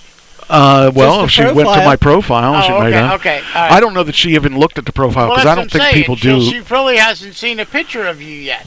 Well, if she looked at the profile, she'd know he was widowed. Yes. Yeah. And it says, what is your age and when is your birthday? I said, I'm way too old for you. Oh, really? Not at all. Age is just a number. Yep, they all say that. Then I said, I'm not interested. She goes, my birthday is 5 of June, 26 years. Age different does not bother me. What matter to me is that is both partner be, I'm sorry. What matter to me is both partner pure heart, because am human pure heart is like a pot of gold. I said, I'm not interested for many reasons. Oh, FR, what's that? Do you mind to tell me? I'm trying to be nice, FRFR. You are too far away and too young, plus I'm not looking for anyone. Of course, I've got one. I didn't tell anybody, but that's beside the point. I did tell Christine, by the way, that I did this. She said, look here, I'm mature enough to handle things, FRFR. Can you tell me of what your personality and character traits? Are you funny, laid back, more serious, open, shy, etc.? I look for you to say yes. And it says, I guess you not ready to talk anymore. Because it was like after midnight. And then I put, it was the middle of the night. Good afternoon, dear. How are you doing? Figure something for lunch okay? I said, I am good, just busy. I'm happy to hear that, dear. What did you eat today? I said, lamb. And she posted pictures of wings. Wish I could make you this. Wings are good. Thank you, honey. Why, did she expect you to fly over to her? I forget where I think she's like supposedly in, let's see where she is. I can't remember where she is. Let's see where she's at. Oh yeah, Iowa. Oh yeah. And, I mean, look at her. Does she look like she's... She looks like she's 16. She looks like if she's anything. And, but anyway, and she supposedly is... Wait a minute, where's her... somewhere in here. I thought I saw her whole address in here. Yeah, there it is. There's her whole address. Her whole address is Cedar Rapids, Iowa, 52227, 52228, 52233, 52324, 5. She gets around. Anyway. Oh, she even had I noticed she even had a website attached to her. Then she says, how's it going? Good evening and sweet dreams. LOL, you unfriend me. I never friended her. She got to me by sending me a message and it popped up in my screen, but I never friended her. Wow. We just started talking. I said, hi, I didn't unfriend you. We never friended each other on here. You unfriend me, but no problem. And she said, or I said, I didn't unfriend you. You never requested friendship. Where before? How's your day going? Good. You just cutting the grass. Oh, that's lovely. Love to hear that. Oh, really? Why are you still up, dear? It's 3 in the morning. Hope you're having a blessed night, hun. And I she said, doesn't realize that you're always connected, but you may not be talking or anything. And then I was asleep when you messaged. Oh, that's what's up, dear. Hope you're having a blessed day, my dear. Yes, as always. Then she put a little smiley thing, or a little heart there. That's cool. It sounds great, FRFR. What you make for lunch? And she sent me a picture of what she probably bought it. I should ask her if she made that, because she probably has that paper. She can make her own and put the stuff on it, you know. I had leftover lasagna. Oh, that's cool. You make it yourself, I guess. Yes. Well, I made it myself just by taking it from the store, opening the box, and putting it in the air fryer. But wow, she said, that's That's really nice. Good night and sweet dreams, dear. That was the last time I talked to her. And then I had another one, her, Stacy Goldberg. I wonder Well, if it's... the next time you get one, I'll answer them, and they're not going to like me. So what Well, did Christine have to say about that? She finds I tell them that. amusing. I have a fiance. Well, your fiance. Oh, that one wasn't a scammer. I thought that was a scammer, and she turned out to be your real. fiance won't This mind. one Yes, might she be it. would. Because I think it's season. It's a season out there because they just started hitting up again, and I usually get it in. There's a bunch at a time that they just started, but this one here, she goes, "Hi from here." Where's here? I said, "Hi. How are you doing? Nice to be your friend here." I said, "Good. You?" "I'm good. Where are you from, Mike?" Well, so I snapshotted a picture and I highlighted where I'm from. "Oh, I see. I'm in New York. I'm living in New York. I was there in February. I don't know how old you are. I'm 37. I'm 37 years old. I'm single. No kid. No kid. No kid. No kid. No kid. They always are singular. I like when they ask me how old I am, and I go, "Oh, I'm 27," or I go 37, and they go, "Oh, really? I'm only." And I'm like, "Yeah," and they believe, or they ask me my name, and I go, "I'm Jim." I like it when they say their profile says they're 26, and I say, "You're too young for me," and she goes, "I'm 41." Well, why does your profile say you're 26? Yeah. Yep. But anyway, she goes, "I'm 37 years old. I'm single, no kid." Why do you need to know that? I asked her why she needed to know how old I was. I have a 7-year-old adopted daughter. She have no kid, but she has an adopted daughter. So I kind of think that's having a kid, you know. Red flag right there. No. Amy Sue said it. Why? No baby goats? Yeah. Then cool. I said cool. I just hope we can get to know each other as friends here. If you do not tell me, stop harassing you. I said, okay. And that was the last thing. So I would have went, "Stop harassing me." Then there's this girl, her name's Ariel. I'm telling you, all these happened at the same time. I love the ones that when they ask me my name and how old I am, I make a fake name and I go Jim and I go 27 years old. Oh, really? I'm, like. I do that when they call. If they can't pronounce my name correctly, I won't talk to them. I won't talk to them either. Isn't it trash? Oh, no, you're not trash. No. I got in trouble for using that name. Here's another one. Ariel. Hello, how are you? Good, you. I am new to this site. Who's new to Facebook? I mean, come on now. And I would like to make several friends, and that's why I'm sending. That long, and Ken had one. Yeah. He never went on it. He never ever logged on, but he had one. I am new to this site, and I would like to make several friends here. That's why I'm sending you a friend request. I hope it does not bother you. I'm really sorry. I said, no problem. Nice. I'm from Dallas, and where are you from? And then she gave me because I didn't answer. It was. That's another thing I do. I always name like something in Connecticut or something like. I'm from there too. Oh, I'll tell you a really. I love that. I'm from there too. I'll tell you a good one here. I'm from Dallas, and where are you from? And then I sent her the classic. There's my front page. Hello. Nice. I'm from Dallas, and where are you from? And I said, I already told you that in the pic. I am alone in an apartment. You have a girlfriend? No. Do you? LOL. I'm single. What do you do in your free time? I don't have a lot of free time. I like the beach, skiing, 4 wheels, nature, also sex. You also love sex? I said, who doesn't? Sitting on bed talking with you. Are you alone now? I said, yeah. I am alone in my room, and I intend to chat. Get this. I am alone in my room, and I intend to chat with you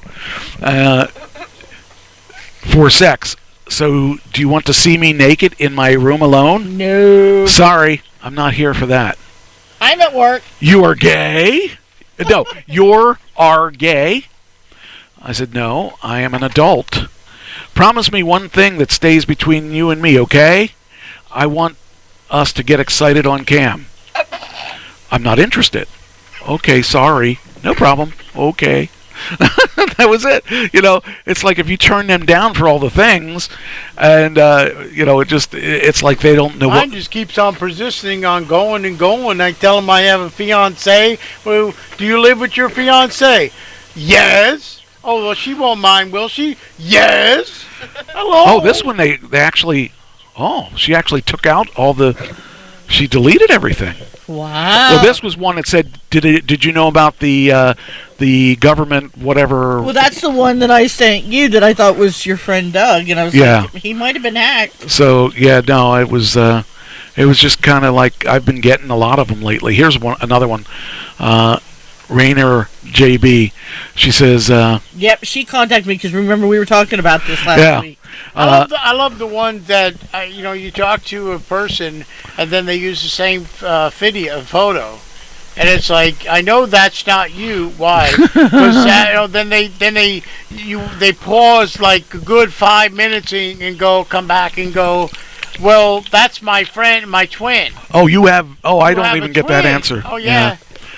This one here, she said, hello, how are you doing? How's the weather at your place? Hi, it's nice out today. Okay, where are you from? I send the classical picture saying where I'm from. Okay, I'm from Austin, Texas. Are you married or single? I said it again, only this time highlighting widowed. Okay, I am single. Do you have any kids? No. Okay, I only have one kids who is Ozzy. Can I have a pic of you now? I have a ton of pics on my page. Okay. She sent me a picture of Ozzy and her. I and Ozzy here. I said, cute. Thanks. What do you do for a living? It's all in the pic I sent you. Okay. I'm working in a hotel. Good. I said, cool. Good, honest living. Because she's not in a hotel. She says, I think we just met today. We should take our time and am sure things will be better if you really dedicate ourselves to each other. And make our friendship into a great opportunity that we never thought of or ever dreamed of. What do you think? I said, I understand. Okay, what are you looking for in a partner? I'm not looking. Okay. Would you love to see my beautiful pussy baby? No, I am not interested in X-rated pics. I am here for business. Okay, LOL. And that was the last of her. But I mean, it's just amazing. This is just in a matter of 2 weeks. These are all in a matter of 2 weeks. Now, what was it? What did I say that? Would you ask about that? I said I had a story about. Oh, it was. When they send you the same picture of somebody else and you know that's not there and they go, that's my twin sister. Or they'll be surprised and go, how did they get my picture? Trying to think what the one girl... They go, that's a scammer. Erase them. Oh, yeah, okay. Yeah. I'm trying to think. There was one I wanted to tell you about that happened to me that was just really bizarre, and I wanted to... I called her on one it. that they say they're you tell them you're in a different state and like I'll say I'm in New Haven, Connecticut. Oh, I am there too. Yeah, they do that. Oh, that's the one. Okay, that's the one. There was one that contacted me, and in her profile she was in Dauphin, Pennsylvania. Oh, geez. And I was like, fat chance of this, but let's play. Let's find out because I love to do this. I love to play with it. I love doing it too. I know New Haven all the time and. To me, it's hilarious because I end up the more time I take away from them, the less time they have to go with someone else. So the more wasting of their time I can do, the better off that other people are. I had this. So she goes, "I'm in Dauphin too," and I said, "Oh, really? Are you?" See, I got to remember how I asked this. Are you by the Brooklyn Bridge? Yeah. And she said, "Yeah." I said, "Oh, okay." So, yeah, that's cool. That's awesome. And so she goes, "How about if we meet?" And I knew she wasn't. The minute she talked to me, I knew she wasn't who she said she was. I said, "Well, I'll give you. I'll meet you down at the. What did I call it? It was Hardee's, but not Hardee's. It wasn't Hardee's. Yeah, it was. I said, how about we? I don't know. how about if we meet down by the Burger King or whatever it is? She goes, well, I don't have any money for gas. Can you just send me some money for gas? I said, no, it's not that far. I can drive right down there and pick you up. She didn't have anything. She had no way to go against that. She was like, well, I don't want to do that. I just want your money. I don't want you to, I had her caught. She didn't know what to do. It was funny because, I like to play with them because if they're going to waste my time if they're going to go after other people's money, I'm going to waste their time. Yep. And I don't mind doing it. I don't feel any guilt whatsoever. And, more power to me. Exactly. So, let's see here. I love it when you put like an abbreviation like CT. Yeah, and they don't know. What is that? Well, and then you put Connecticut in there, and they go, "Oh, I'm from there too." Well, if you were from there too, that's the biggest thing. The biggest thing is that when they say they're from Ohio. Yeah. Or they'll say, actually, they screw up between the city and the state. They think the city is the state, and they don't really. But when they do that, they'll say, where are you from? I'll say PA, and they say, what's PA? Are you in Pakistan? And now, if you got educated in the United States, you better know the abbreviations of all the states. Yep. And if you don't know the abbreviations of all the states, you're not from the United States. It's very simple. Yep. And so I play with that too. But a lot of the times they try that. Oh, well, I'm there sometime. And I know. I love the ones that go. Well, I'm in. You'll say you say PA, and they go, well, I'm on the East Coast or the West Coast, California. Oh, I've been there a few times, and but I can't. I'm not be able to get there now because you'll say, well, why don't you come to the East Coast and visit? Because I'm playing along, saying, why don't you come to the East Coast and meet me? If you're so interested in all that. Well, I don't have plane fare, or I don't have this, or I don't know. Well, what do you do for a living? And they name a good job and all that. Well, if you have a good job, then why don't you come? A lot of these people, a lot of the people say, well, can you lend me $25? Well, I thought you had a good job. Yeah. Well, I don't. Well, I had one time where the guy said he was stationed in New York, but he was originally from Pennsylvania. He was from Columbia, Pennsylvania. And, he was going to come home on leave. We were going to meet and all this. He asked me about where in Columbia I lived. And I wouldn't say anything. I just kind of got around it. And I said, you are from Columbia, right? He goes, yeah. I said, well, I have a friend that I work with. Yeah, I've done that. That she says there's this house for sale. Can you tell me what kind of area this is? And I just gave him an address, but I made sure that, I Googled Columbia and got a street map, and I made sure I picked a dead-end street, and then said if it was, Main Street, I said it was something else, or if it was one street, I just said it was Oak or, North Front Street or something like that, even though there wasn't one. He says, yep, I know the area, and I'm like, yep, nope, I'm not talking to you. I like to talk to them just because it wastes their time. I love it too. I love, that's why I play along when they say, do you want to have sex? Sure. Why, will you come to me? And it's like, oh, no, I can't come to you. No, wait a minute. What, you're so really interested in having sex. Why can't you come to me? If you live alone. If you live alone, absolutely. Show up at the house, you're in trouble. Oh, no one's going to show up at the house. I don't give the right address. Here's something disturbing. So you take your daughter to a Mavericks game, thinking it simple. Yeah. She disappears at the Mavericks game. Did she find a cute player? She was trafficked.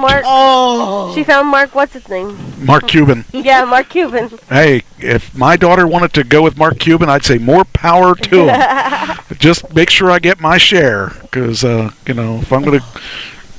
I'd love her to be going out with a billionaire. Anyway. What daughter?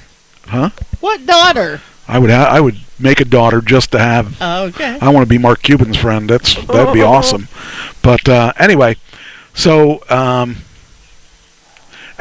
Mavericks were having a game, and the father lost his daughter because he didn't she said she was going to wait a minute, I don't remember if she was going to the bathroom or what it was. I think it was the bathroom.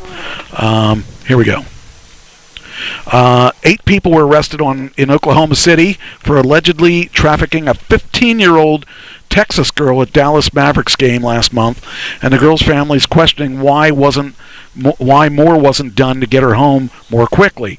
The teen went to the bathroom at the Dallas American Airlines Center on April 8th while attending the game with her father and never returned. Her family's attorney, Zeke Fortenberry of the Fortenberry firm, said in a release. She was missing for 10 days until she was located by law enforcement at an extended stay America hotel in Oklahoma City, roughly 200 miles away. The Oklahoma City Police Department arrested Sanya Alexander, Melissa Wheeler, Siobhan Gibson, Kenneth Nelson, Sarah Hayes, Karen Gonzalez, Thalia Gibson, and Stephen Hill in connection with the trafficking case.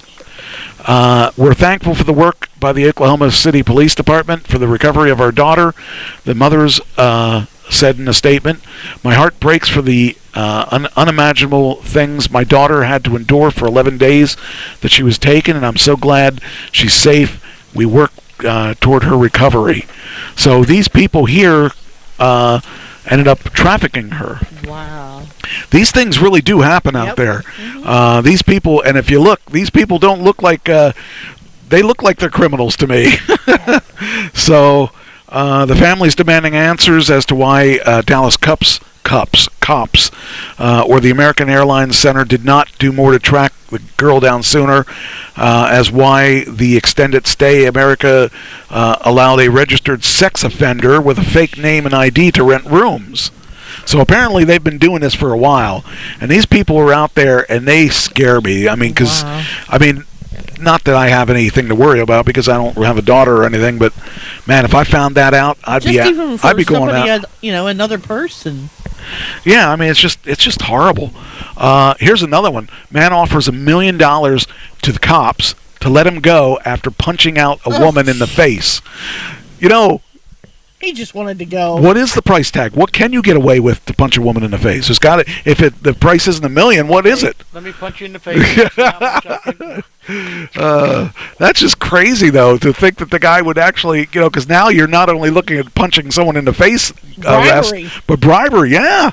I do not, going back about the whole trafficking thing real quick, I do not let Kylie out of my sight. I wouldn't either. If I had any kind of kid, and boy or girl, because they traffic boys too. Mommy, can I go here? At the baseball game. Her friend was just a couple guards down. It's scary because it was just a regular baseball game, but I got out of the car. Hey, borrow mine. And I watched her, and then she came back. It just sucks that you can can't. I go here? No, I can't see you there. It just sucks you can't trust. That's what scares me when we have Everett, and he just takes off. It's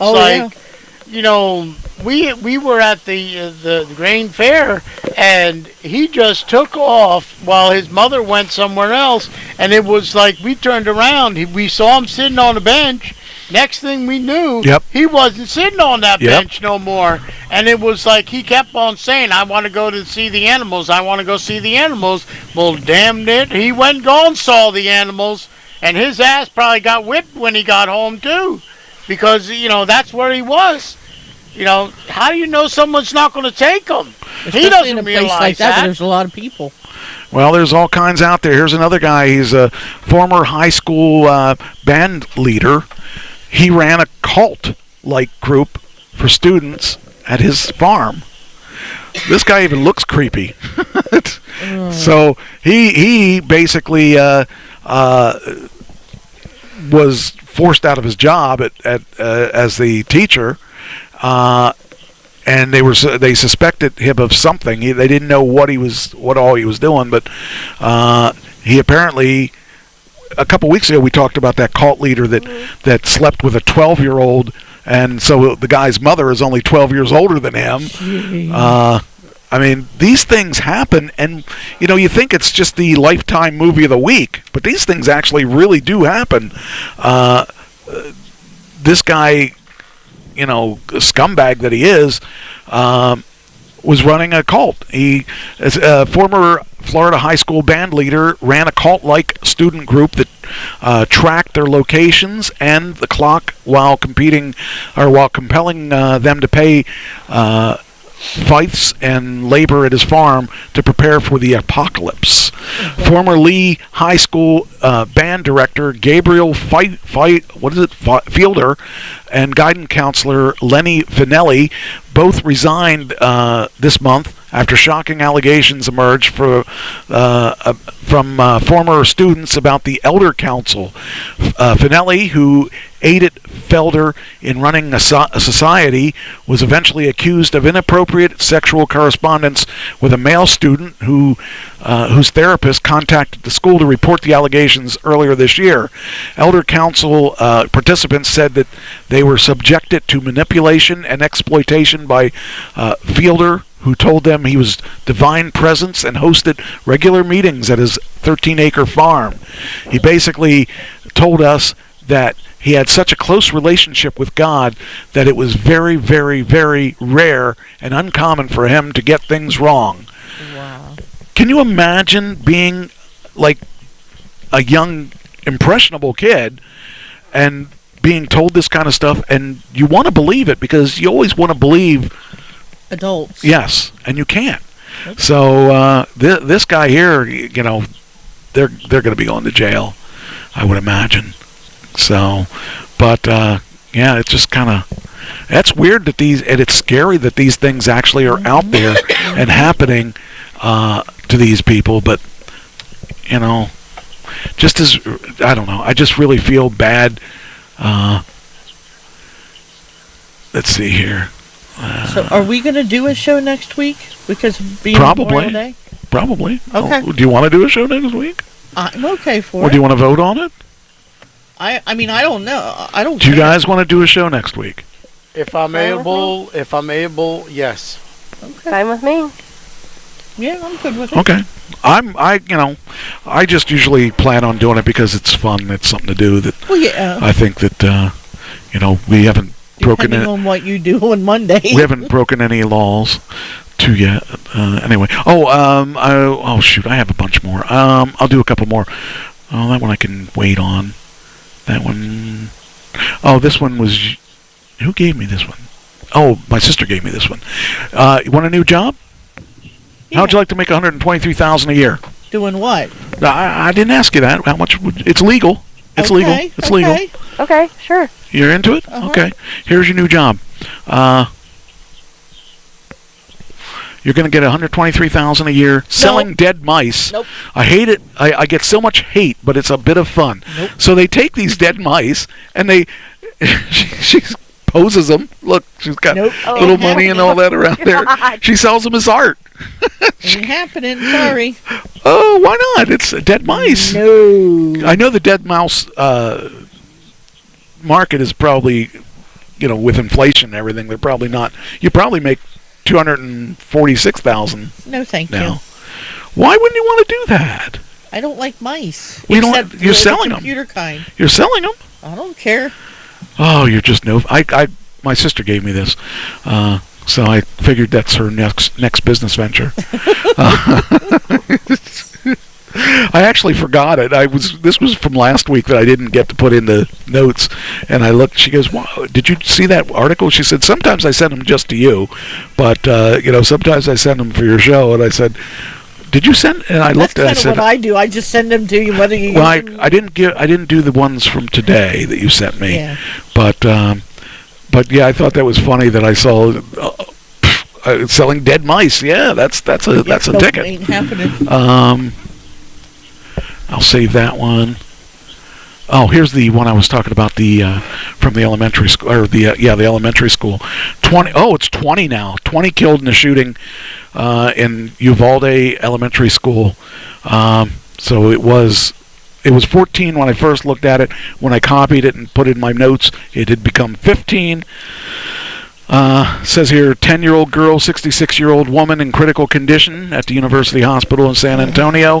The death toll from the shooting in Texas elementary school has risen to 18 children, 2 adults. Let's see, do we have any more information about this? We've learned the name of one of the victims. I don't care about the victims. I want to know who. Why? It says here, let's see, approximately 17-year-old teacher. Let's see. I'm trying to see if they have the idea, because they did kill the killer. Oh, good. During the news conference, said grief counseling will be available. The thing is, what kind of coward has to go into an elementary school to shoot up people? It's probably the same guy that, the same kind of coward that would go into a grocery store and kill a bunch of people that they don't know. I mean, it just really sucks. Says a gunman opened fire at an elementary school outside. It says killing 14 students and 1 teacher. It's up to 18 and 2. Wow. But the gunman, identified by law enforcement as an 18-year-old Salvador Ramos, was also killed. Ramos was a student at the high school, and it appears Ramos acted alone.